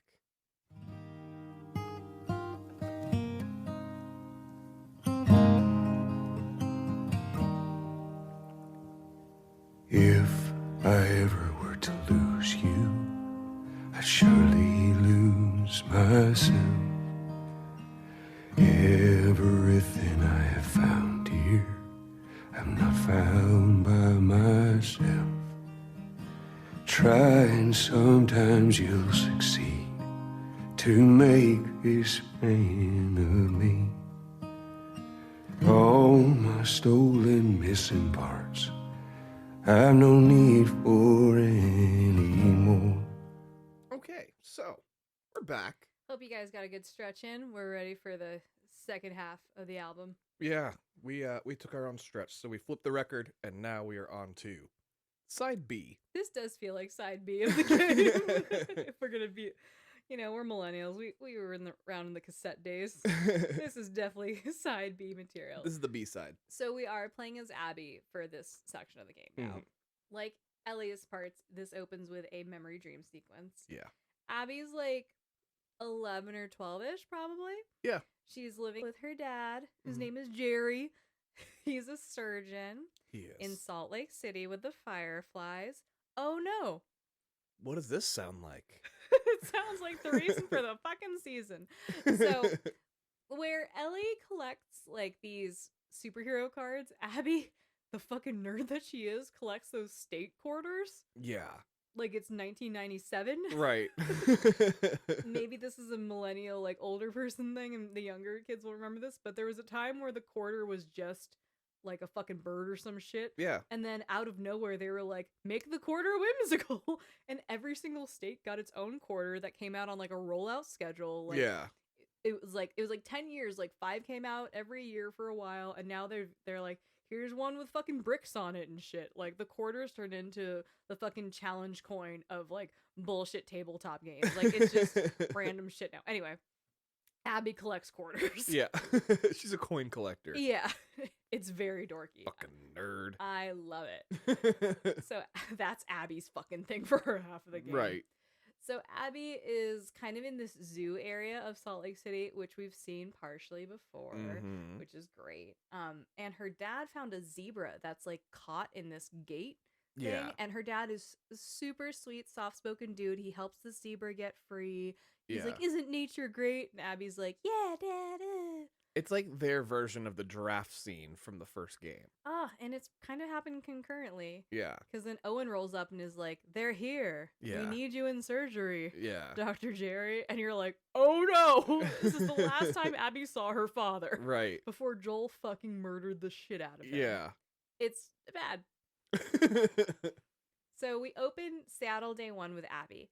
Abby lives in the Seahawks Stadium in Seattle. Okay. Blech. That's a tongue twister. But it's this big football stadium that they've turned into a compound, and they've got electricity. Everyone lives in these little boxes, like the VIP boxes. Oh, that's really smart. So I imagine they also have a very high-tech facility for gym equipment. Yeah, there's a great gym. There's a big kitchen. Like, they're able to pump food out really well for tons of people. And then the football actual area where they're playing on the green is like stables and just equipment and like just a bunch of shit for farming. Really smart use of space and equipment. Super smart. And, natural giant walls and easy security. There's only so many entry points for a stadium like that. you know? Yeah. So they've done pretty well for themselves. And with a state-of-the-art workout facility, it explains why Abby is the way she is. Is ripped to shreds. Do you want to talk about that? Like, Abby is ripped to fucking shreds. Like, she's buff. Bitch is swole. So, yeah, Abby is huge in Mhm. terms of, like, strength. And I think a really good comparison was the sister from Encanto. That was a really good comparison. She's also very big, very strong. And, like, I have seen plenty of pictures of women who are this size. Yeah, This it's is not not- unnatural. This is not an unnatural, unoccurring thing. I have my own conspiracy theory about it. You've heard me talk about it before. You have, Andrea. But Oh, yeah. a lot of people talked about, like, I mean, there are some stuff about trans people coming up later in the game. But a lot of people felt that Abby was supposed to be a trans person, which I thought was very interesting. As in assigned male at birth and identifying as female. Correct. Yeah. And I mean, I think a big part of that was the way that her body was shaped. That's fair, which, feels kind of bad for her. Like, I don't believe that she is meant to be that character, but that doesn't mean that that was part of the character design as it was developed. Right, because she's even small breasted, so she almost has pecs rather than Mhm. breasts, in terms of that. And my conspiracy theory became this. I think Abby was originally supposed to be a male character. Yeah.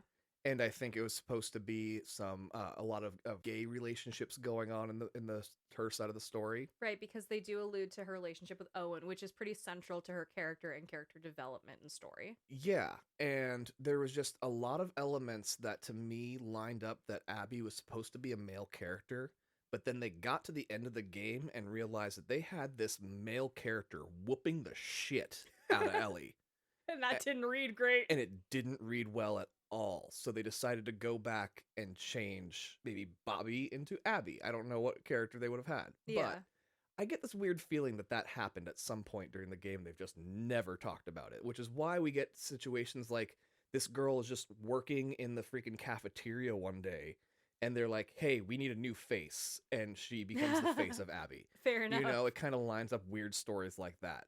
But I have zero proof of this. Yeah. This is just my own personal theory on what they had done. I think that's very valid, and it is a very unique character design. Like, it's not something that we see. Like, when we think of ripped women in video games, we think of Lara Croft with a six-pack.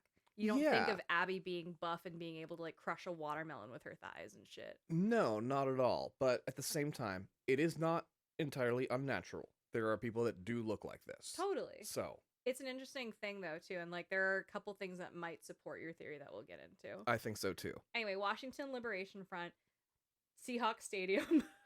Abby lives in a box. I'm gonna say box, but it's like that's what they're called, right? Those private rooms. Yeah. Okay. With her friend Manny. And Manny and her are former Fireflies who joined WLF. So is Owen. So is like her whole like gang of friends from the Polaroids that Ellie has murdered by day 3. Yep. So, I think that because of what happened with Joel, the Fireflies fell apart and they joined WLF just out of like, I need a group to be safe. Like, Necessity, yeah. yeah, totally. In these dire circumstances, you find security in numbers. They were able to be like, we have food, we have shelter, you do your work, we're fucking cool. And they probably resembled the Fireflies to them in a lot of ways, just in terms of their group efforts. Totally. A big central part of what WLF does is they were basically like, fuck Fedra. Fedra was the military group that came in from the government to kind of work through Seattle, like is turn it into a really rough state where they were like killing people in the streets, fucking like meal portion cards, shit like that. Right. Rough shit. And WLF was like, fuck you, we can handle ourselves, and ran Fedra out of town, basically. We can do this better than the government can. Yeah, and honestly, fair. Did. Yeah. Like, as you're going through, you're seeing that they, like, part of the football field is just a farm state where people are, like, growing fresh produce and stuff. Yeah. Abby and Manny go get breakfast before they go out on patrol, and they go through a cafeteria line, and they both get breakfast burritos. Yeah. Like, that sounds good. Oh, right. We should get breakfast burritos after this. I'm so down. There's a commissary where you can go get soap and shit. Like it's Yeah. running like its own little community. It's really cool. Like they've done a lot. Different from Jackson, but similar. Very different from Jackson, where Jackson feels like a more modern town, just missing the internet. Like this felt like we created our own community based on what we have. Like it's a little scrappier, Yeah. but I think they are dealing with more people. Yeah. In Jackson, there's one schoolroom, and in this one, there's clearly a couple different schoolrooms. So they're dealing with a lot more people. Totally. And I think that there was more resistance from the government in Washington versus Jackson. Jackson was kind of like, no one's here, let's make this our own. Washington was like, fuck Fedra, fuck you, let's make do with what we have. Like, it's a little more punk rock about it, I guess. So today, Manny is going out on assignment with Abby, and they're also taking Mel, who is stupid pregnant right now. Yeah. She is showing, she's probably like 7-8 months, like big old belly. She's probably fucking miserable. Not like Dina. No, Dina's brand new to this. Mel's been pregnant for a minute. Her back hurts. She's fucking over it. Right. And she's the medic. Yeah, Mel has full medical like training from Abby's dad from the Fireflies. Like the reason that Mel is the voice on the voice memo that Ellie gets when she goes to the Salt Lake City hospital, because Mel was fully studying under Jerry. Yeah. She's a very valuable member of this community. Arguably the one other person who was alive who could have helped make Ellie into a vaccine. Was stabbed to death by Ellie. By Ellie. Okay, cool. So Joel and Ellie have both killed the only two people that could probably turn this whole thing around, but that's fine. Legacies aren't always good. No. So they're going out on assignment. They're in this truck, and their truck gets jumped by a group called the Seraphites. The Seraphites. Now, the Seraphites are the same group that Ellie ran into when she was going to the hospital. They're in cloaks. They've got fucking, like, daggers and arrows and shit. They don't use guns. They're the Whistlers. Yeah. The Whistling group. They are a religious cult, basically, that also lives in Washington. Okay. They are most centralized in an island right next to Washington, like off the coast of Seattle. Got it. But they do obviously have to come to the mainland to scavenge and do other shit. And sometimes they just come to, like, destroy the wolves. Like, the wolves and the Seraphites are not fucking happy with each other. They don't get along at all. No. Okay. They do not. The wolves are like, fuck you guys. You guys are crazy. Like, you guys are religious. Like, we could be working together if you get your shit together and make this place fine, but you won't. Yeah. And the cult is like, fuck you for using guns and technology. Like, this happened to us for a reason. We follow this prophet that was murdered. Like, oh goodness. Fuck you. There's some illusion that the wolves might have killed their prophet. Like, okay. It's a whole thing. You have to dig in for some of that stuff, but okay. There's some there. It's a whole fucking thing. There's so much lore in this. Yeah, so much lore. So the cult rolls up on them, shoots them up, and Manny, Abby, and Mel go running into like a Home Depot situation. Okay. Like a warehouse, and they have to fight their way through some infected and make their way through the room. Which, like, it just feels fucked up because Mel is so pregnant. Right. Like, this bitch is carrying her stomach like, are you fucking kidding me? And she doesn't like Abby. At all. So Abby and Owen dated way back in the day. Mel was around. Like, these people have all known each other for years, right? Like, Mel studied under Abby's dad. Abby and Owen dated. They broke up. We're all still friends, so it's weird. I mean, Mel's with Owen now. She's having his baby, but she's still like, that's my fucking baby daddy's ex. We're not friends. It's funny that, like, Abby and Ellie, like, their relationships with their peers mirror each other in so many ways. You know? Just fighting over the same dudes or some shit. Like, yeah, their stories, their journeys, everything about them, they do mirror each other in so many ways. Totally. Like, it is kind of wild how they, like, align. No, it's well done storytelling. Society can only change so much. Like, these bitches go through the same shit. It's like poetry. They rhyme. Exactly. And Abby and Ellie are probably only like 2 years apart or so. I think Ellie's a little bit older. You think Ellie's older? I think Ellie's a little bit older. Oh, I took it as Abby was a couple years older. It's a little ambiguous. Yeah. See? I'd put them at like early 20s, 19 at the youngest. Yeah. Ugh. Yeah, I think Babies. Ellie's supposed to be 19. Okay. Yeah, but I took Abby to be about 20, 21. Okay, but still within fair range. Yeah. I don't know. Abby just looks rough. But she's been through some shit. She has. So I'm sorry. So I'm paraphrasing just because it's a little redundant in these kind of escape the area places. But Abby and Mel and Manny are like, Jesus fuck, this was a terrible day. Yeah. They make it back to base, and you're at this wolf compound. You get to explore different parts of the wolf compounds. Like, there's ammo rooms. There's a whole room that's a shooting range where you can just practice shooting. Like, it's pretty cool advanced shit that they've been able to make. It's convenient. Yeah. This section's fun because as you're walking through camp, there's kind of tents and places where people are like working out and doing things. And you can stumble upon a couple wolves talking about the Harry Potter series. Oh, really? Yeah, and one of them's like, yeah, the fourth one gets really dark. This is a game where you've just murdered a pregnant woman with a knife. Right, Like, right. You have no rights, sir. And, I mean, devil's advocate, all the Harry Potter books are dark. Yeah. You know, the first one opens up with a guy growing out of the back of somebody else's head. Like, It opens with a child whose parents are being killed in front of him and a curse being put in his body. yeah, it's pretty dark. It's very dark. They're not lighthearted fucking books. But sure, let's call 4 where it starts to get dark. Well, they were clearly Hufflepuffs. And just That's felt for true. Cedric. And they're like, That's this is true. fucked up. Justice for Cedric Diggory. As a Hufflepuff, I agree. So that's kind of fun. The 3 of them get called to the office, basically. So Oh, they get told that Isaac wants to see them. who is Isaac? Now, we mentioned Isaac earlier when the cult member grabbed a wolf and the wolf was like, I'll get you to Isaac. And they're like, fuck you. Yeah. Isaac is the leader of the WLF. Oh, okay. And he's played by Beatty from the Hunger Games. Oh, really? Yeah, Okay. you know what I'm talking about? Yeah, yeah. He also plays in What If. He plays the Watcher. Exactly. Yeah. Yes. Great voice. Oh my gosh, incredible. And he does mocap for it too, so it's like clearly him. Okay, good. And he's like, hey guys, your homie Owen went AWOL. And they're Mm. like, that's so weird. We have no idea what's going on. And he's like, do you? And they're like, no, dead ass. And he's like, do you? I know you there's like a dozen of you fireflies that all stick together. You guys all went to Jackson for a field trip a couple weeks ago. Right. What's going on with your boy Owen? And they're like, no, dead ass. We don't know what happened to Owen. You also find out from Nora from the hospital. It's weird because of the timeline, you're seeing some of these people in reverse, and you're like, oh, I murdered Yeah. you like a couple hours ago in game. I'm so sorry. You gonna die. Nora was like, the last time someone saw Owen, he was with Danny, and here's Danny now in a body bag.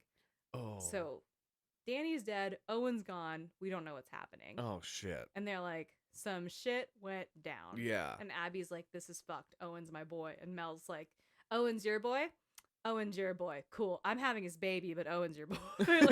like that's not said. I'm paraphrasing, but Right. that is the vibe. Like Mel is not happy about this situation at all. Mel didn't like her anyway. Yeah, Mel's like, you fucked my boyfriend first. Right. I'm not happy with you. Which is like, they're in their early 20s. Like that is how people act. You Oh, know? yeah. They still, like, what's so fascinating, like, because remember from the first game, when Ellie finds like that Babysitter's Club book or whatever it is that she ends up reading, and she has that moment of like, I can't believe like girls used to like think of these things, like these were the problems that they faced. Yeah. But now that they've both found, like, she's found a community and Abby as well, they kind of do have those problems now. They're trying to figure out relationships and they're dealing with jealousy and like that kind of shit. So it's Yeah. funny that now that they can like relax a little, they can deal with other problems. Yeah, I think Ellie says something effective like all they had to worry about was what boy they liked and what skirt to wear. Yeah. And now it's you and my boyfriend. Yeah, exactly. And Ellie's like, you used to date my girlfriend, now she's pregnant. Like it gets a little soapy. Yeah, which they is get to great. deal with all that shit. It's great. Yeah. Then we get into a memory dream sequence with Abby. Abby and Owen are young kids. I think they're dating at this point. It's like not super clear, but I'm pretty sure they're dating. Like they're very flirty and they're kind Okay. of like cute about it. Maybe they're just hooking up. Like they Just didn't. discovering their sexuality together. They did not have to define the relationship in this cutscene. Okay. But they are cruising around Seattle and they find the aquarium. Oh, okay. And Owen loses his shit. He's like, this is the coolest thing I've ever fucking seen. Oh, so it's like unexplored at this point. Yeah. And Abby's like, this is kind of fucking sick. And Owen's like, dibs, this is my secret hideout. This is where I will fucking spend all my time. This is cool as shit. And Abby's like, cool, want to make out. Like, Got they're it. young, they're being very cute about it. You know, you've been young and made out in an aquarium. Like, it's fun. Sure, I have. But they're also like revealing Oh, I was like hot in high school. where he's gonna end up be like that's what his like hideout's gonna be. Oh, yeah. Yeah, okay. It's established. This is just to establish that like he spent years cleaning this place up. Yeah. When you explore, you see that a family used to live there and all have passed away or moved on, which is kind of a bummer. But you're Mhm. also like, cool, this is pretty secure. Yeah. If they made it through and didn't get like eaten by zombies, that's Totally. sick. So yeah, Owen's like secret base dibs, and Abby's like, cool, my boyfriend. And our secret makeout spot. Yeah, so that's like Abby's like, okay, reasonably if Owen's hiding somewhere, he's in the aquarium. Right. Mel probably knows about it, but I was there first. I was there when we discovered it together. He was my boyfriend.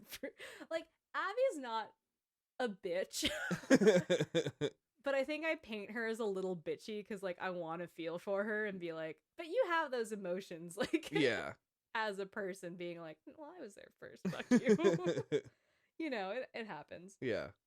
So after this whole thing with Isaac, Abby and Manny are like, we need to find Owen. Like, what the fuck? Like, he might not be okay. Like, if his partner is dead and no one knows where he is and he's not answering comms, like, something's wrong. Like, Yeah, definitely. He would at least answer comms. yeah.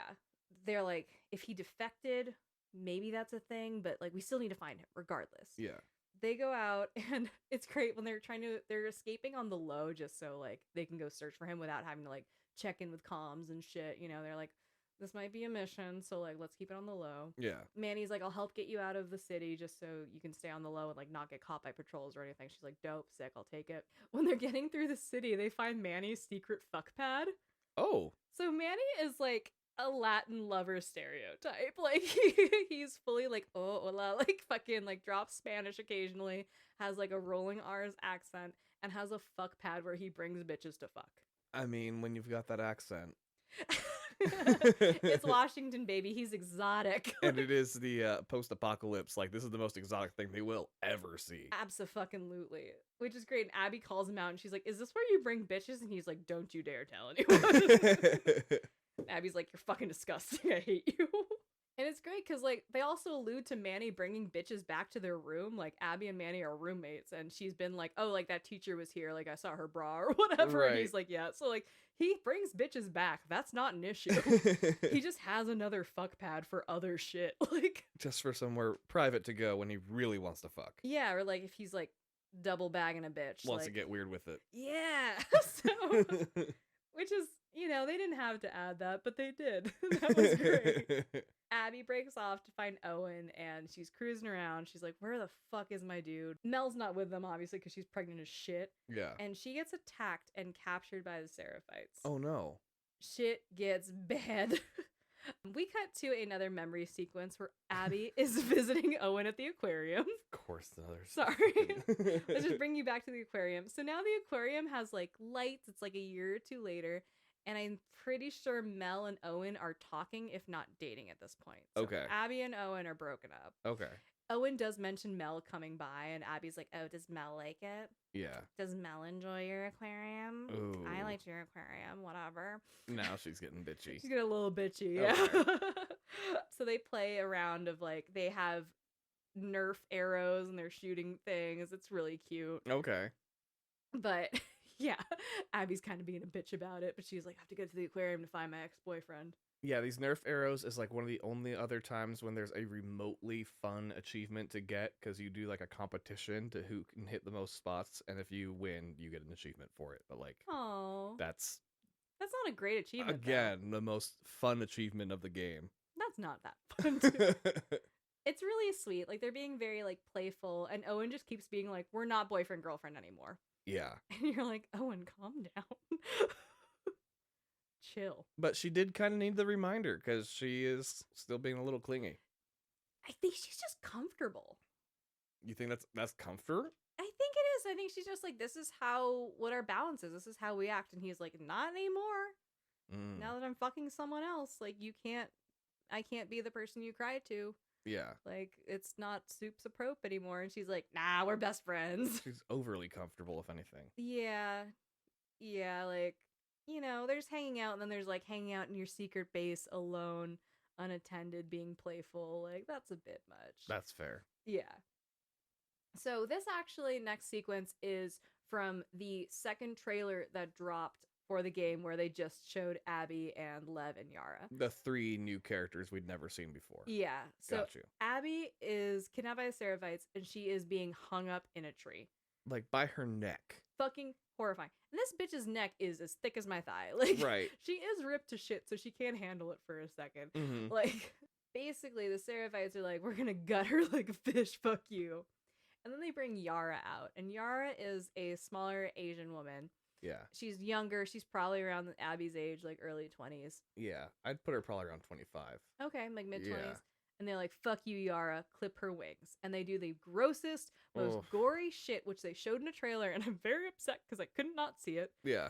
They pin her down and they beat her arms with a hammer Oh. and just mangle her arm. Well, just her left arm. Just her left arm. It's fucking disgusting. Like, this game is so gory. Yeah. And before they're able to start mangling her other arm, an arrow comes through the woods and goes through the Seraphite's head and kills him before he's able to mangle her other arm. Oh, that's great. And there's like 2 fucking cult members that are like, holy shit, what's happening? And they get killed. Yeah. Abby is able to kind of, while she's being hung up, put her legs around one to stabilize herself, and 2, like, strangle one of them. And out from the woods comes this little boy named Lev. Yes. He's probably like 11 or 12. Yeah. He's young. I'd say about that age. He's got a shaved head. He looks like a monk because he's dressed in a potato sack. Yeah. And he's got a bow and arrow. And he's just a sweet little baby boy. I think like Aang from Avatar: The Last Airbender. Like, Okay. yeah, just Just like that. Yeah. yeah, exactly. Totally. And so Yara's like, cut her down. She fucking helped. And Lev's Yeah. like, okay. So they cut Abby down. And Lev says the demons are coming. Yeah. This implies a couple things. Lev doesn't know that they're called infected, which means that they're probably from the cult. Right. Because again, the cult is very much like sheltered, believes in old world. They're into a prophet and some crazy shit. Mm-hmm. It's implied that Yara and Lev are defected cult members at this point. Yeah. We'll find out more later, but just so you're caught up from the visual cues and other things that I'm going to skim over. Definitely. So all 3 of them are down. Yara's down a fucking mangled ass arm. Lev's got a bow and arrow. And Abby doesn't have any of her fucking materials because someone stole her backpack. Right. So she's like, I'll find like a rock or a 2x4. Cool. Yeah. These infected swarm on them. They're running through the woods. Shit is fucking terrible. Oh, it is so great. It's really scary. This is Oh, a yeah. genuinely scary sequence. This is the horror of this game. Absolutely, this is the horror of this game. So they are going through and they get through a couple pockets of cult members, and Abby finds this one bitch who has like fucking Swiss Miss ass braids in her hair, and she's like 6 feet tall. This bitch is big. Yeah. And Abby goes, "Is that my backpack?" And it is. It is her backpack. Abby ran into the one cult member that stole her shit. And this bitch is 6 feet tall and Right. huge. So Abby beats the shit out of this bitch, gets her backpack back. We're square. And they go into like a construction zone where there's like those portable offices that are kind of just shipping containers, Yeah. like a door. So they all go hide in there. Yara's lying down and she's like, my arm's fucking mangled, help me. Right. Lev is like, I'm exhausted and this is a fucking horrifying night.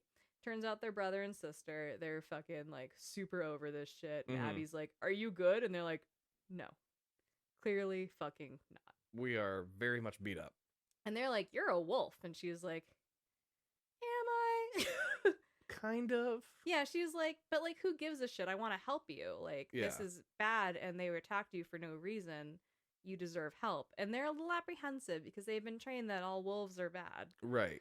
you know? And, you know, in all fairness, Abby's been trained that all the cult members are bad. All so- Seraphites are bad. Yeah. But she's like, no, there's humanity in this. We're all up against some crazy shit. You helped me. I want to help you. Like, we're in this together. Enemy of my enemy is my friend right now. Totally. And Yeah. she's like, you guys are just kids. Like, you have a child with you. Like, this is fucked up. Like, you're mangled. Like, so she's like, you guys stay here.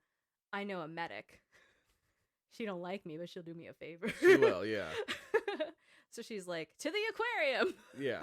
She was going to the aquarium anyway to find fucking Owen. So she's like, hopefully we'll get to Mel and just fix this shit. Mel will probably be there looking for Owen as well. Totally. Because, you know, our boy. Owen is such a little tramp. Owen is a tramp.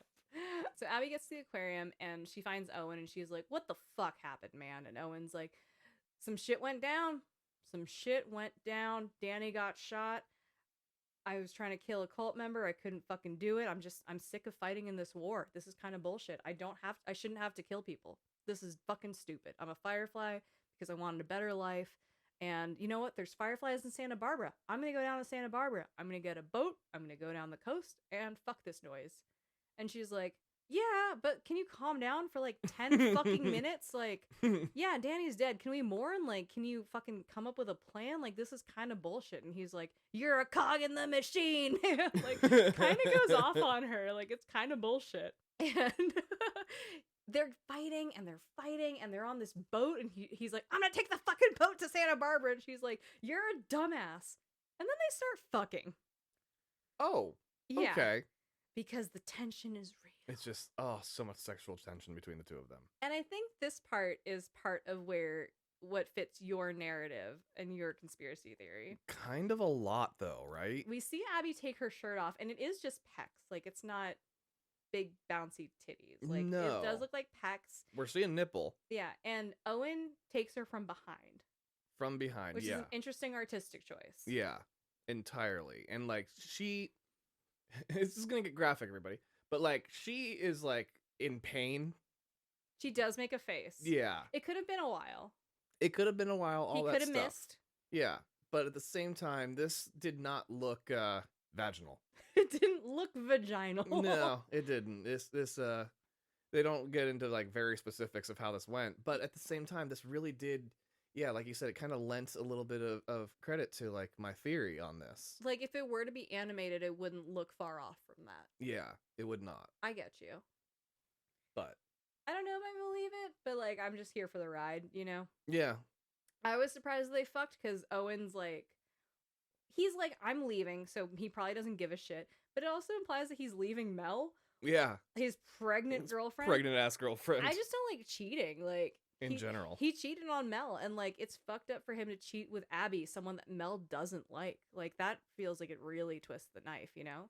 I mean, I'm sure that a big reason Mel never liked Abby was she knew deep down that Owen had a thing for Abby. Totally. Like, even if it was like a whole before thing, I'm sure she knows, just like, no, I can tell he still has it. Yeah, like, I can't compare knowing the way he talks about her. Yeah. Oh, that sucks. And then on his way out, he's like, yeah, absolutely, I'm into you, so let's do this before I head out. Can you not have any exes just so we don't have to deal with this? Done.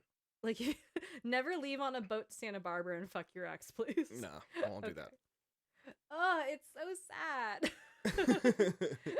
So, yeah, they're like, and it's, I don't love the trope that, like, fighting makes you horny also, because I've been in fights and it's never made me horny. No. I've never been like, fuck you, let's get it on. Like, no, no, I need, like, happy things. I want you to be like, you're pretty. I'll be like, yeah, that's what's up. Tell me more. Like, if you're like, fuck you, I wouldn't be like, yeah. No, Yeah. no. Fuck you. Maybe I'm too defensive for, like, the horny fighting. But Right. Abby is not above that, clearly. Not at all. Actually, she was under. Hey. She's a bottom. Which is strange. She does not. Right. That happens. So It's a graphic sex scene. you don't see anything go in, but it is aggressive. For a video game. For a video game, yeah, I'll give you that one. Yeah. Absolutely. Like, we've done Leisure Suit Larry on this show, and, like, this was more graphic than anything on that. Yeah. So it's the next day. Yara's arm is super fucked up. Abby went back and was like, okay, your arm's crazy fucked up. We need to, like, get you to the aquarium to get you help. Yeah. Owen's there. Mel will probably be there in a minute, which is why I snuck out the burk. And she's a med tech. We can get you help. And they're a little weary. They're like, we literally don't know you. And she's like, what are your fucking options? And they're like, word, fair enough. We are coming with you. Mm. So they get to the aquarium and Mel checks her out and she's like, your arm is fucked up. Like, Right. I need to amputate this. Otherwise an infection will go through your body and kill you. Right. And Yara's like, sick.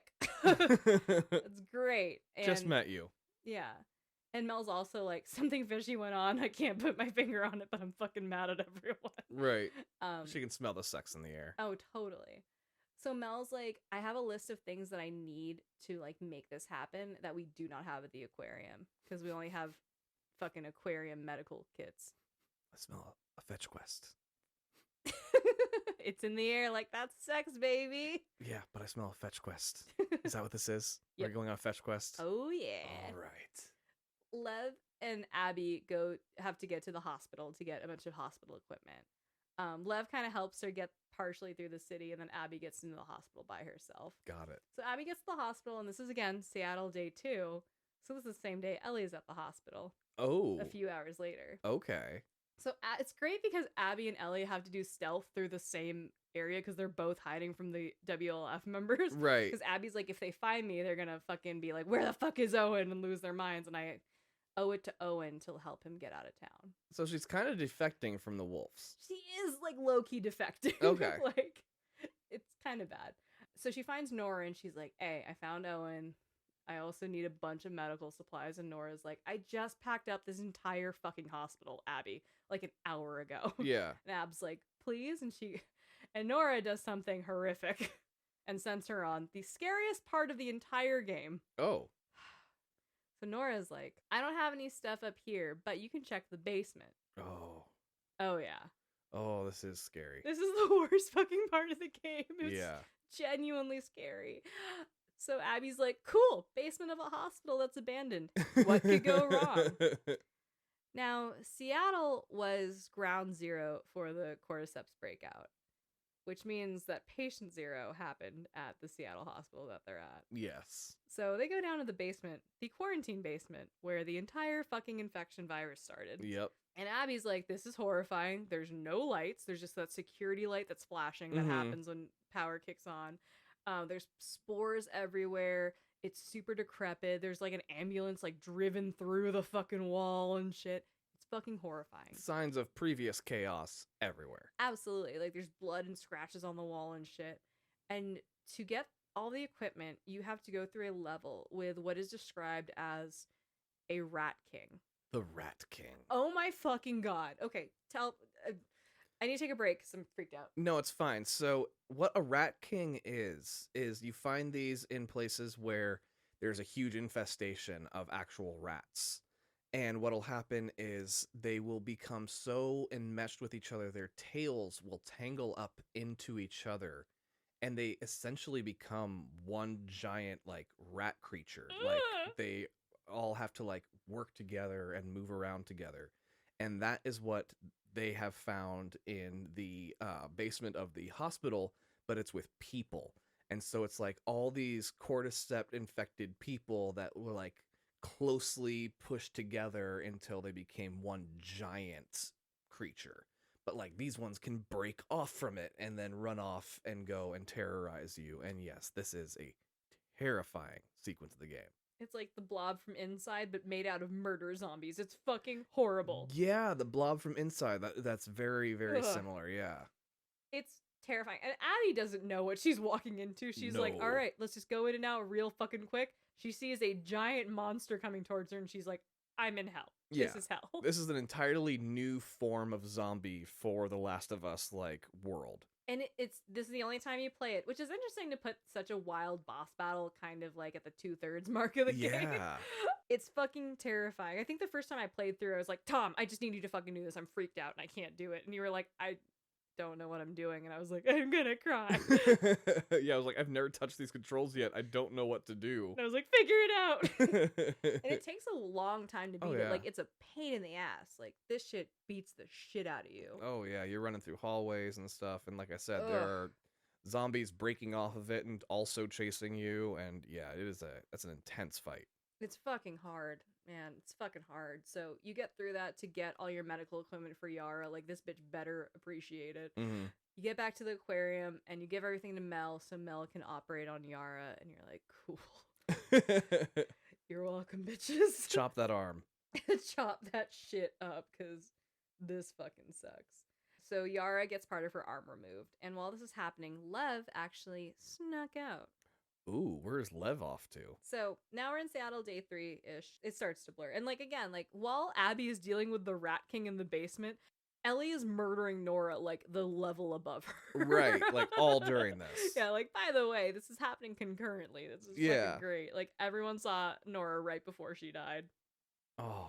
I'm sorry. So the next day, Lev has gone out to the Seraphite Island. Like I mentioned, they live on an island just right off the coast of Seattle. And Yeah. Yara's like, Lev probably fucking went to talk to our mom. Our mom's being a piece of shit about it. And Abby's like, why? She's like, well, fucking Lev was assigned female at birth and didn't want to get married the way that our culture and society and the cult wants all women to get married and be breeders, basically. Right. Which, fuck that. Yeah, I totally Totally. get it. Lev's like 11. Like, there's some bad child bride shit going on. Totally. So Lev shaved his head and was like, no, I want to be a warrior. Like, I want to be a fucking fighter like the other men in our society. And they're like, nope, that's not allowed. And Lev's like, we're making up the rules. Come on. Yeah.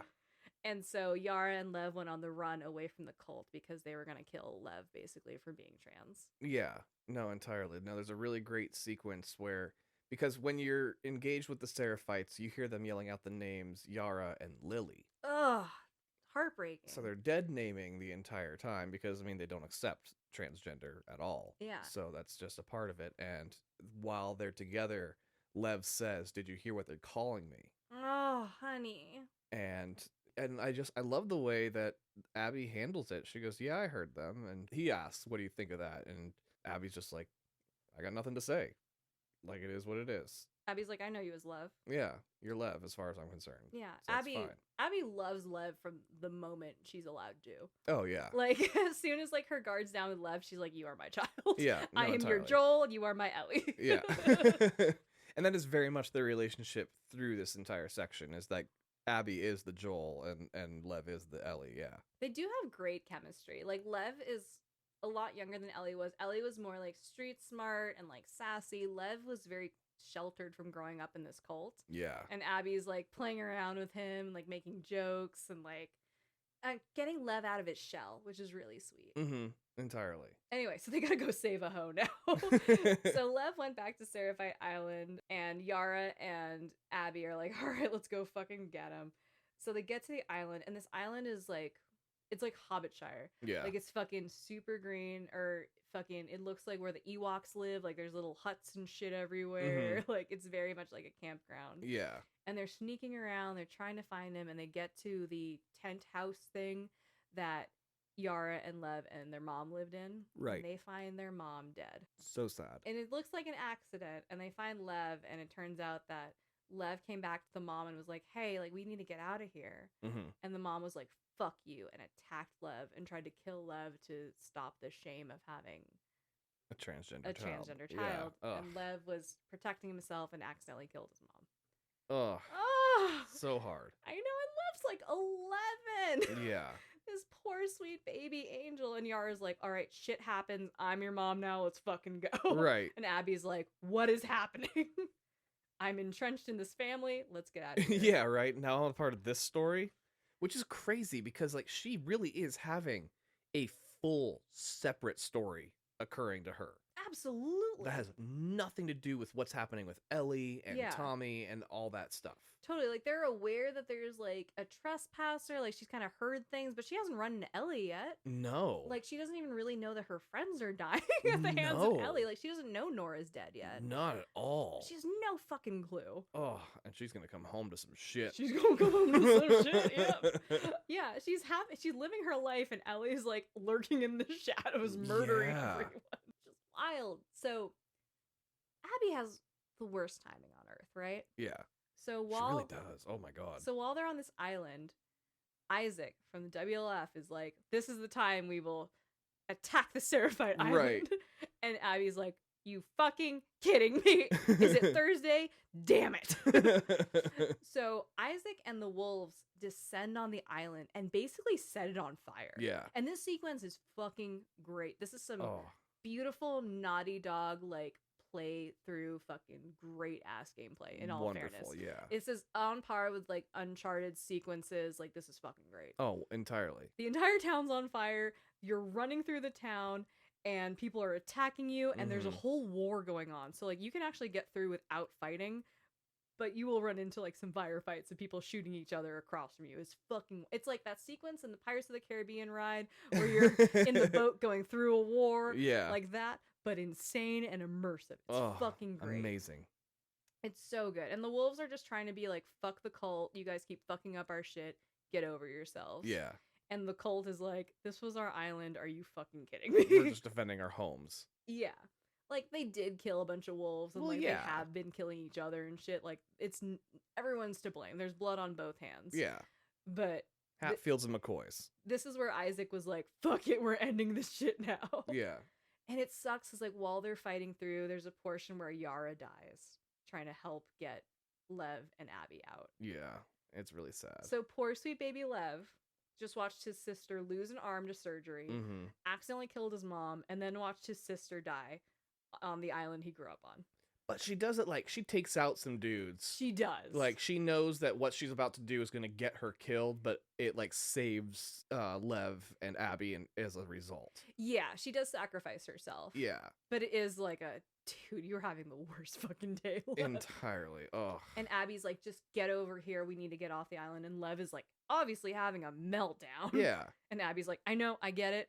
You're with me now. I will not let anything bad happen to you. Go. Right. And Lev's like, I guess this is happening. Also, no, that's not true. No, it's absolutely Yeah, not true. a lot of bad things are going to still happen. Yep. I still have so much game to get through.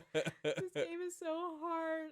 But yeah, anyway, it is an insane, wonderful fucking gameplay sequence. Like, this Yeah. is the assault on the island is fucking great. Oh, it's wonderful. So Abby gets Lev off the island, and they're like, all right, let's go back to the aquarium where it's safe. Mm-hmm. Oh, no. It's not safe at So the if aquarium. you'll recall, on Seattle Day 3, Ellie made it to the aquarium, Mm-hmm. but Abby was not there. No. This is Abby returning. So Yes. Abby and Lev come back to the aquarium and see a trail of blood and follow it to the dead bodies of Owen and pregnant Mel. Well, not so pregnant anymore. Well, yeah, I guess so. Yeah. And next to it, like I mentioned, is the map that Ellie accidentally left behind near their bodies. Wah, wah. And Abby's like, are you fucking kidding me? And Well- Lev's like, haha, we're even. Kidding. How dark would that be? Oh, God. With this game, it wouldn't be that much darker. So. So Abby's like, picks up the map and is like, cool, safe house is marked as a theater. Let's fucking go, Lev. And Lev's like, let's fucking do this. Yeah. I'm all adrenaline right now. Let's descend on the safe house. So they get to the theater and they like roll up through, like they climb up the side of the wall through the emergency exit shit. Which, she's afraid of heights. Oh yeah, she's like, fuck my fears. You murdered all my friends. Yeah. So Abby gets in and she shoots Tommy in the face. In the back of the head, isn't it? It's like through the back of his head, kind of through his eye. Yeah. Shoots Jesse in the face. She shoots Jesse straight up in the face. Yeah, it like goes through his cheek and like out the other side. Jesse. Ugh. Ugh. And sweet baby Jesse. Yeah. And she points a gun at Ellie and she's like, you killed all my friends. Mhm. And that's where we caught up from the last part of the game. Oh, good. We're all caught up now. So there's a great chase fight sequence where you're Abby chasing Ellie through the theater. Mhm. And your main goal is to kill Ellie, which I think was also just another point of contention for people where they were like, why would I want to kill Ellie? I love Ellie. And you're like, you murdered everyone in this girl's life. Yeah, it's a difficult sequence to do. I remember doing this, and like you said, your whole mission is to kill Ellie, and like there are times where you grab Ellie and it says like kill her, and you're like, I Ah. don't really want to. Yeah, but the game forces you But to. the game because is it's like- so on rails. Yeah, it pushes you into it, and Ah, fortunately, like you never actually do kill Ellie. that's right. So you kind of get through a couple sections and you end up getting Dina and like about to kill Dina. Oh, like knife on the throat. Yeah, and Ellie's like, she's pregnant. Yeah, Which is a shitty thing to say. it is. Because but- Ellie just murdered a pregnant girl, like, canonically, 2 hours ago. yeah, And Lev steps in and is like, don't do it. yeah, And when you hear Lev be like, stop, you're like, I can't hurt this kid anymore. Like, right. This is the worst day of his life. I cannot add to that. And so Abby's basically like, never come back. Fuck you. I never want to see you again. We're done. Yeah, like trying to close this chapter in her life. Like, yeah, it's like, go home. I mean, the thesis of this game is the circle of violence and trying to break it. Yeah. And like, You know. what does it take to break that trauma? And like, where do you find healing from violence? Yeah, and I mean, even with revenge, like, that's just a part of the circle of violence if you're trying to get revenge. But yeah, it's that whole circle of violence, because I mean, let's face it, Ellie has become Joel at this point. Oh my God, just as Just bad as Joel. Murdering just relentlessly through everything. Like, Yeah. she's killing so many fucking people. Just to serve her own self. Yeah, and I get where Abby's coming from. Well, it's more Lev is coming from at this point. Abby is so entrenched in this circle of violence, having, after her dad got killed. Yeah, and she knows that Ellie's the reason that, like, her dad's dead. Yeah. Ellie knows that she knows she's looking at the reason her father is gone. Yeah. And then the reason her father's gone also killed the love of her life and all of her friends. Oh, And it's tragic. Yeah. And so, like, and I feel like a lot of people didn't connect with Abby in those aspects, I mean, I certainly do in a lot of ways. It sucks. There are two sides to every story. She is a girl who lost her father, who was just trying to save the world. Yeah. Like, that's it. I feel for both of them, frankly. And like, in playing the game, I played through it a couple of times. Like, when we first got it, I sat down and played through it, and then I put it down for a little bit and then played it again, and I've played it kind of. It's been a long quarantine, guys. Yeah.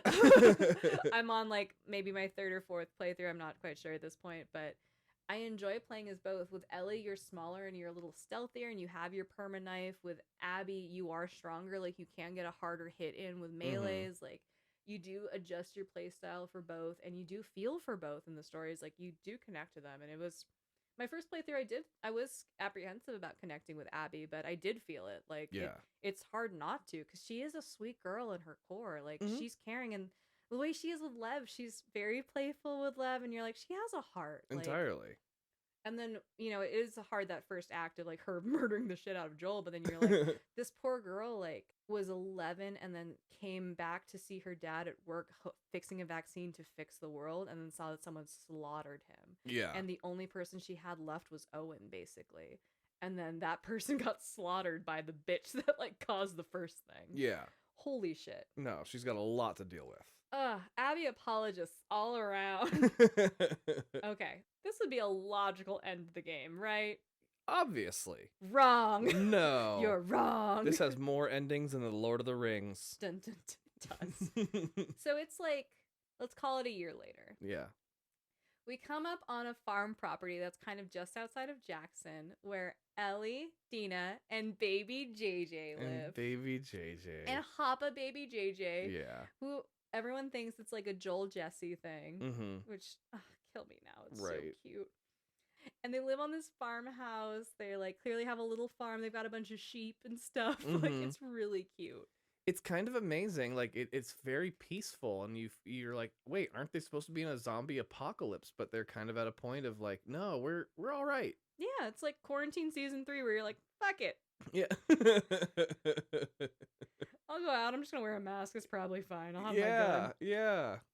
It's rough though. Ellie has flashbacks to Joel still. Like, she's in the barn with Jesse, and then like the barn door slams, and it sends her into a flashback of watching Joel getting killed, and she's just like having a panic attack. So unfortunately, she's still plagued with the trauma of what she went through. Oh, she has full-blown PTSD. Yeah. Yeah. She's having a moment, and then the worst person on earth, dumb shit ass Tommy. Wait, Tommy who got shot in the back of the head. Yep, he's got an eye patch. He's fine. He's totally fine. Yep. Because there's no fucking brain to hit in there. So, like, it just passed right through. Missed it by a mile, man. Which, like, poor Ellie had to take pregnant ass Dina, blind Tommy back to Wyoming with no horses. Brain dead. Brain dead. Tommy. He was brain dead before the shot. And also be like, by the way, Jesse's dead. Sorry to Jesse's parents. Like, this poor girl had to, like, the trauma of just coming home from the Seattle trip must have been a fucking nightmare. Yeah. No, the logistics of coming home would have sucked. And they both left on horses, and they had to walk back. Like, yeah, right? Sparkle's dead. Shimmer. Sorry. It's worse. It's a much worse name. So Tommy is like, hey. And Ellie's like, what's up, Tommy? And he goes, all right, so I found Abby in Santa Barbara. Jesus Christ. And Dina's like, don't you fucking dare. Dina's like, not in my house. Yeah, rightfully so. She's like, I almost lost both of you before this. I did lose my baby daddy. My child is growing up without his father in his life because of this shit. Don't you fucking start. Like, this is some opening to Last of Us 3 kind of shit. Doesn't it feel like that? More so than, like, what would you call this? Like, the epilogue? A long epilogue. Yeah, it's an entire act's worth of epilogue. Longer than Red Dead Redemption 2's epilogue. Which is 2 full chapters. I feel you, yeah. So Tommy's like, we doing this? And Dina's like, absolutely not. Get out of my house. Yeah. And Ellie's kind of like, this is good information to have. She's like, interesting. Tell me more. Yeah. And Dina's like, absolutely fucking not, get out. Like, kind of kicks him out. And Yeah. Tommy's like, Joel would have done it for us. And Ellie's like, I fucking know, man. I left too. Like that. You can't use the argument I used on you at the beginning of the game. Shut up. And Tommy's kind of like, Maria totally wouldn't let me go. Because Maria's still running shit. Yeah, because you got shot in the back of the head, Tommy. I think at this point, he and Maria are actually like kind of starting to break up. That's right. They are having like some serious marital problems because he is dumb as shit. She honestly, she's kind of beautiful. Yeah. Like, she has great skin. She looks good for age. She's toned because she's ripped as shit because she does all the heavy lifting of this entire town. She's healthy. She could be played by like Julianne Moore. Ooh, I like that. Yeah, right? Yeah. Yeah. Sorry, like, I didn't mean to interrupt you there. No, or like a grizzled Julie Bowen. Yeah, okay. Yeah, I can see Julie Bowen Get playing a little it too. manic energy in there, but like Yeah. have her bulk up a bit. She's a bit skinny now, but like Right. I'd like to see her just a little harder. Yeah. Julie Bowen, yeah. You dating Julie Bowen? No. But yeah, Maria's a badass. Sorry, you had a number 2 you're going with. She's really smart. She's really smart. She's beautiful. She's cool as shit. She's well organized. She is the baddest bitch in town. Yeah. And Tommy is the dumbest bitch in town. It's fair that she's like, you know what? I think I am better off alone, Tommy. And Tommy's like, I don't understand. He doesn't understand much anymore, though, No, to be fair. He did take a bullet through the face. That night, Ellie is like, yeah, we doing this. So she starts packing a bag and tries to sneak out of the house.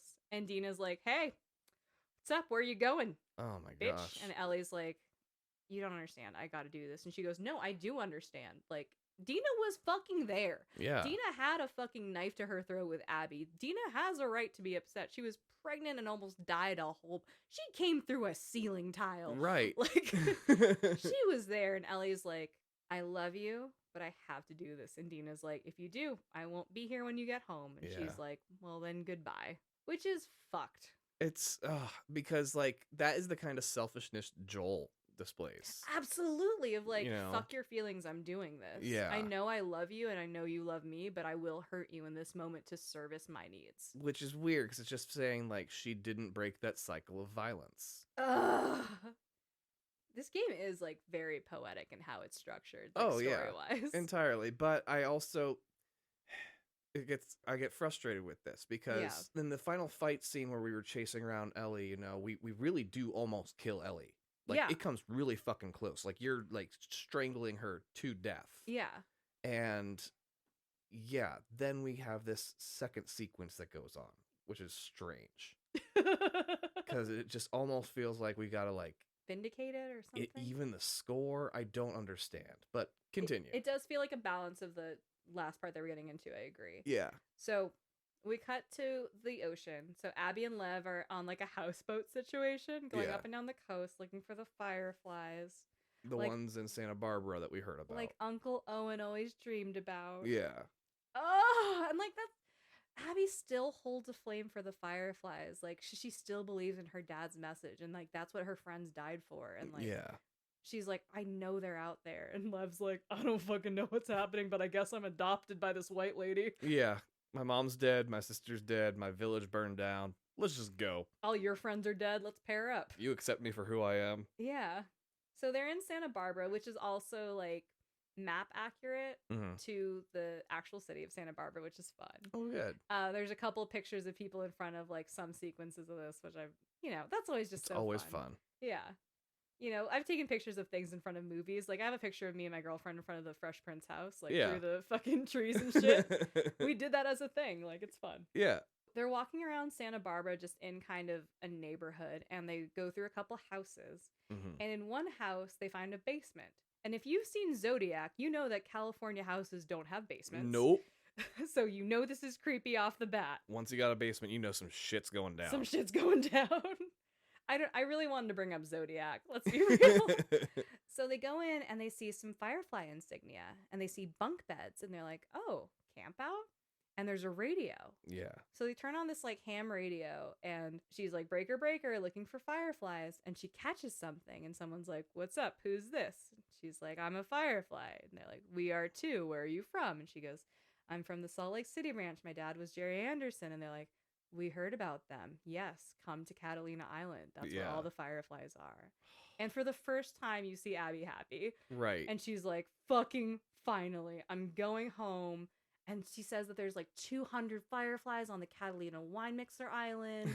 Like, she's like, this is the best possible fucking news. And she's like, Lev, we're fucking doing this. We're free.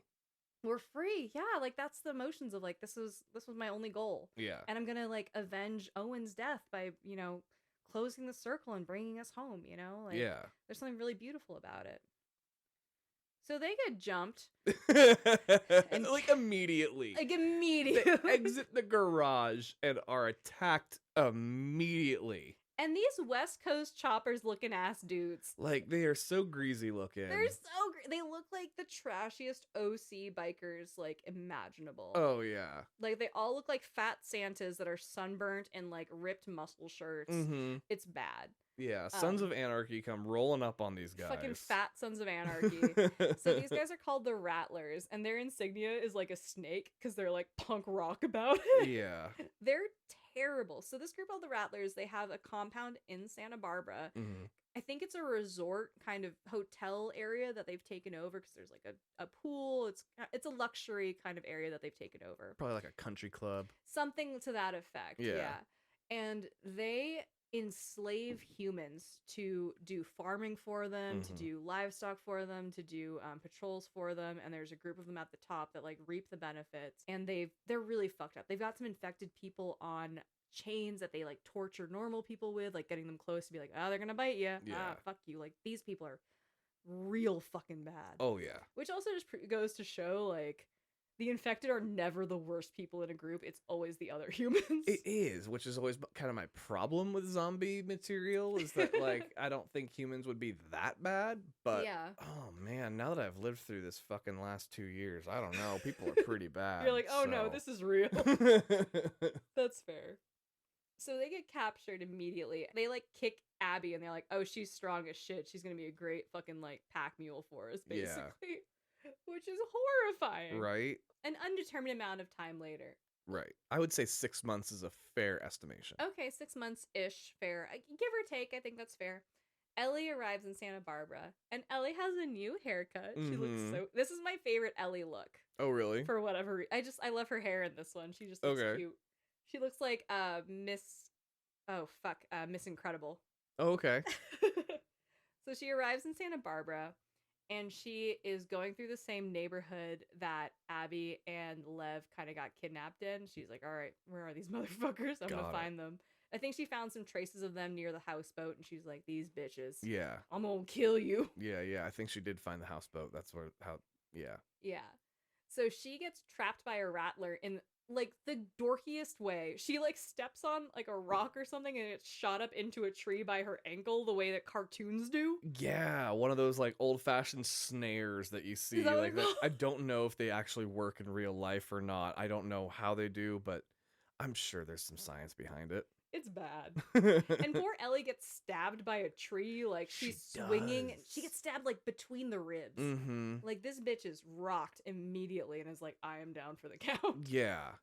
And she gets these rattlers. Like, she gets cut down and she ends up getting one of them bit by an infected. And she's getting real fucking punk rock about it. Oh, she's brilliant about it. 'Cause they're, like, trying to use, like, the zombie as like to torture her, which is what they're used to doing. Yeah. And she's like, oh no, that's fine, I don't care if I get bit. So she like leans into it and just pulls the guy into the zombie. She gets bit again. She's like, I don't give a fuck. Yeah. I know I'm fine, but I know you're fucked up from here on out, buddy. Yeah, and like the zombie like takes him out entirely. But the other guy, he's like, what's happening? He fell on the ground because she like hit him in the leg or some shit with something. Yeah. I think she shot him in the leg. Yeah. She gets him to tell her where the Rattlers are. And she's like, I'm looking for Abby and Lev. And he's like, yeah, big girl, arms like me. Yeah. Which I think is so funny that he's like, her arms are built like mine. Because he's a fat piggy. Yeah. she's a goddess of fucking physical monument. Perfection, like, yeah. like, no, that bitch is built like a fucking statue. She is great. You are a fat little piggy. But he says arms like mine to be like, I'm a big boy. Right. So he's like, yeah, I think I've seen them. They're down at the compound. They've been working the fields. And she's like, fucking tell me. Yeah. So she gets through downtown Santa Barbara.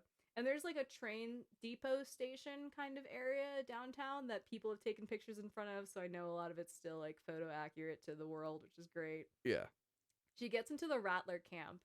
And it's fucked up. Like I mentioned, there's like an empty pool where there is an infected zombo like chained up. So they clearly throw people into the empty pool to like run away from the zombie. Like, yeah, there's people chained up and shit, just like picking I think they're picking tomatoes is what one of the notes says. Like, it's really bad. Like, these people are fully enslaved. Yeah.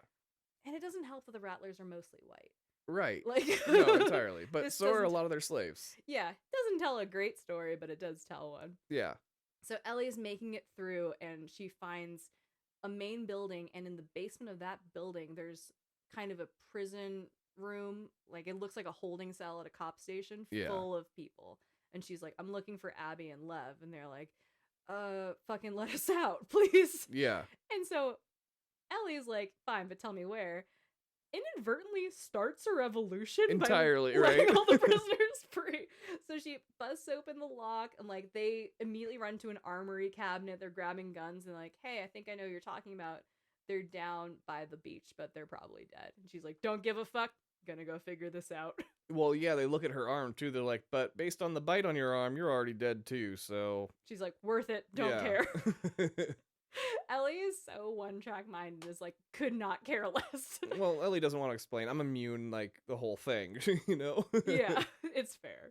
But yeah, Ellie starts a revolution, and as you're leaving, you can hear gunfire and them being like, fuck the Rattlers! Yeah. Like, it's kind of great. No, they take out the Rattlers entirely during this. Yeah, and she took out a big chunk as she was making it through, so like... Of course she does, she's Ellie. She lightened the load. Yeah. So you get down to a really horrific scene of the beach. And there are all these like wooden pillars on the beach that are probably 10 feet in the air. Yeah. And there are people tied to the tops of these pillars, just kind of hanging from the tops of the pillars. It's very Jesus-y. Oh, it's a cross without the middle part. Like, it's fucked up. And she finds Abby and she cuts her down. And Abby's like, it's you. And Abby is also down to like 120 pounds at this point. Oh my god, she's emaciated and her hair's all cut off. Yeah, so she's very skinny at this point. She is no longer big buff Abby. No. Oh, it's so sad. And she, like, her eyes are sunken in. Like, they touched up her face to look so emaciated. Oh yeah, it's really bad. And Abby's first thing is like, it's you, and then runs over and lets Lev down. Yeah. Because that's her boy now. She's not letting go of Lev ever. No. And she's like, come on, let's go. And even is like, Ellie, let's fucking get out of here. And Lev's like even closer to death. Oh my god, yeah. Lev, I think, passes out entirely. I don't think Lev can open his eyes. I think he's literally just falling apart. Yeah, I don't think Lev comes to at any point during this. Yeah. So they get down to closer to the beach, and there's a boat, and Abby like dumps Lev into the boat and is like, come on, Ellie, let's fucking go. And Ellie's like, no. I still hate you. Ellie's like, no, fight me. And Abby's like, are you fucking kidding me? Look at me. I've been tortured for months, clearly. I have to save this kid. The Fireflies are fucking at Catalina. They've been waiting on me. And Ellie runs over to Lev, puts a knife to his throat, and is like, fight me. Yeah. Abby will never let anything bad happen to Lev ever again. So she's like, let's fucking go. Yep. And now you're controlling Ellie fighting Abby. Which, again, I feel like this entire sequence was to even the score, where you had to play as Abby fighting Ellie. They wanted to finish it off with Ellie fighting Abby. Totally. I agree. I think that was the point of keeping it balanced, of like, you will have a fight sequence as each of them fighting the other one to the death. It's also a little frustrating because the Rattlers sequence is pretty short, and I could have taken that for a lot longer. I think it's such a cool world. Yeah. It's so fun. It was one of the more interesting camps that we encountered through the entire game. It's fascinating. I would say they were more interesting than the wolves. I think so too. Yeah, the wolves were a little like, we're a political drama, and the rattlers were like, we're kind of a cult and like a work camp, and there's a little more dynamics at work here that are a little more interesting. I think it would have even paid to have it as like a second like offshoot of the Seraphites. You know, Interesting. would have been really good. Like it's just this introduction of the rattlers and immediately killing them within like a very short period of time. It was like, oh, this was kind of interesting, and you kind of gave it to me and took it away really quick. Totally would have done a DLC of this. Like, come on. Yeah, we got 6 months worth of stuff to do. Yeah. Yeah, no, I absolutely agree. So you end up fighting them, and throughout the fight, like, you do get close to killing each other quite a few times, and Abby bites off 2 of Ellie's fingers. Yeah, the what is it? The ring and the pinky finger on one of the hands, right? Yeah, and it's her guitar playing hand. Yeah, her left hand. Which is fucked. Yeah. It's like her one last connection to Joel was music. Yeah. And Abby literally ripped that away from her. Entirely. Oh, but yeah, she does the same thing. She holds Abby under the water and like strangles her. Yeah. Abby knocks Ellie's knife out of her hand too, so Ellie loses her knife at one point, which is also her mom's knife, which sucks.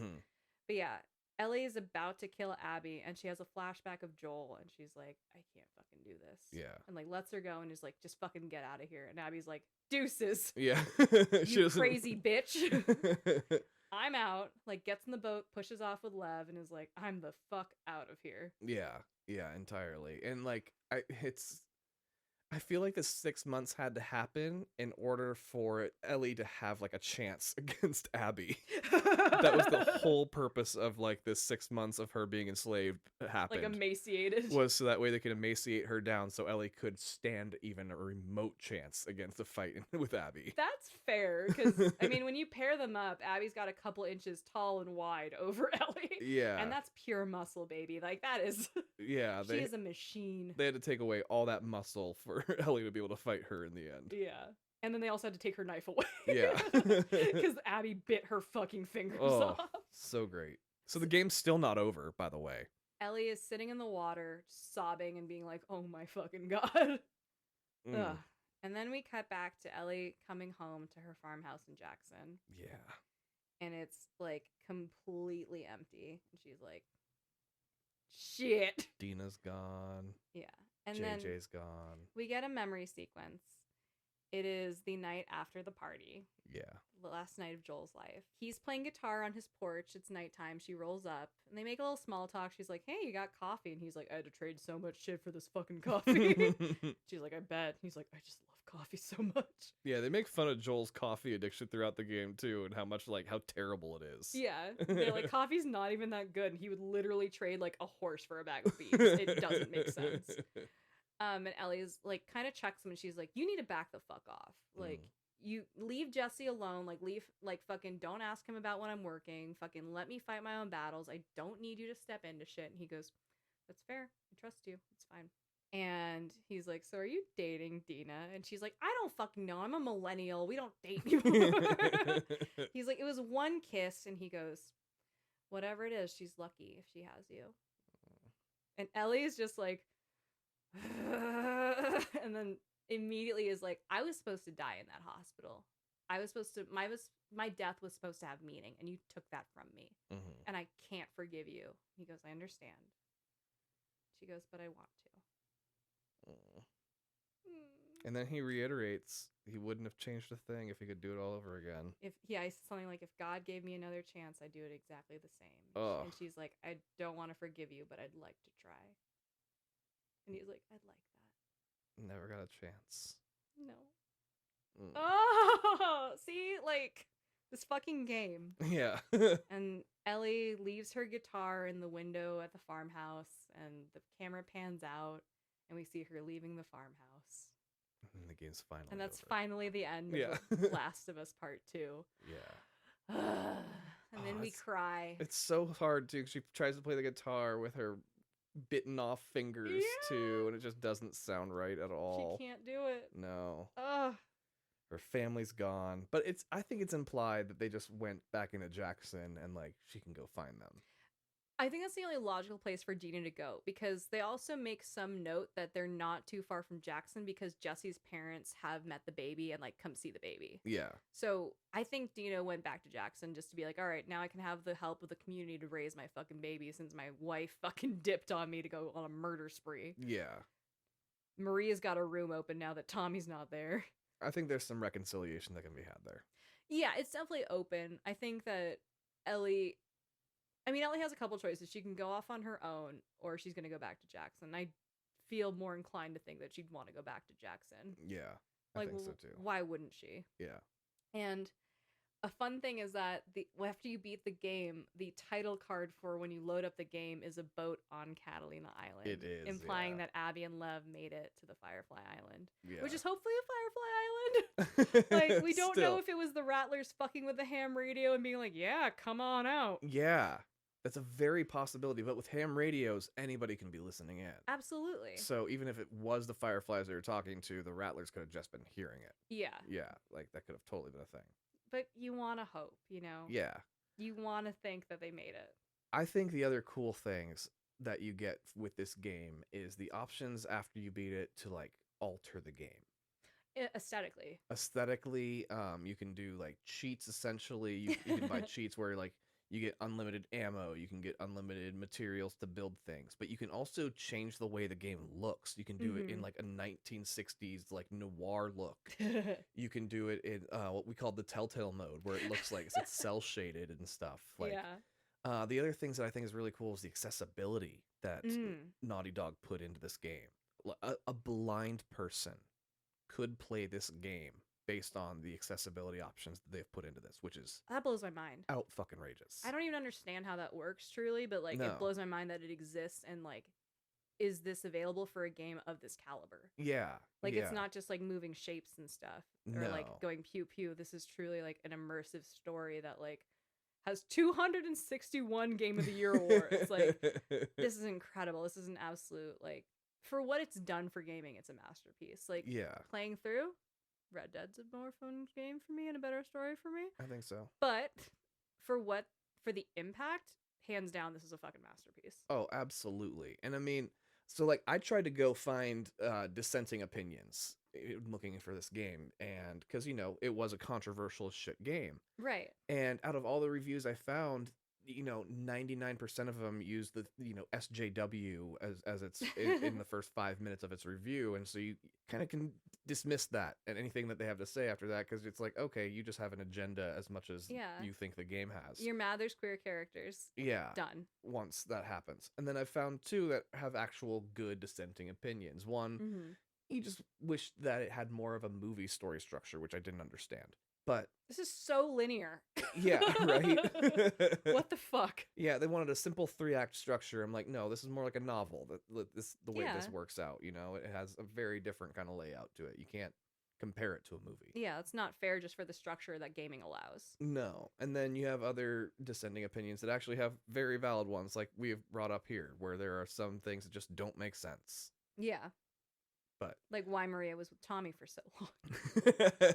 Dumbass fucking Tommy. Dumbass fucking Tommy. But no, I absolutely agree. And then there are some pacing issues. Like there are parts that like drag on, and you're like, oh my god, I want to shoot something. Yeah. And that can be hard. And then it's jarring, and then on a dime you'll drop and be like, oh my god, there's a horde of infected. Like okay, I guess we're playing again. Like, I don't know when to put the controller down. Right. Because, again, like I said, 25 to 30 hours and 3.5 hours of it is actual fighting. Is combat. Yeah.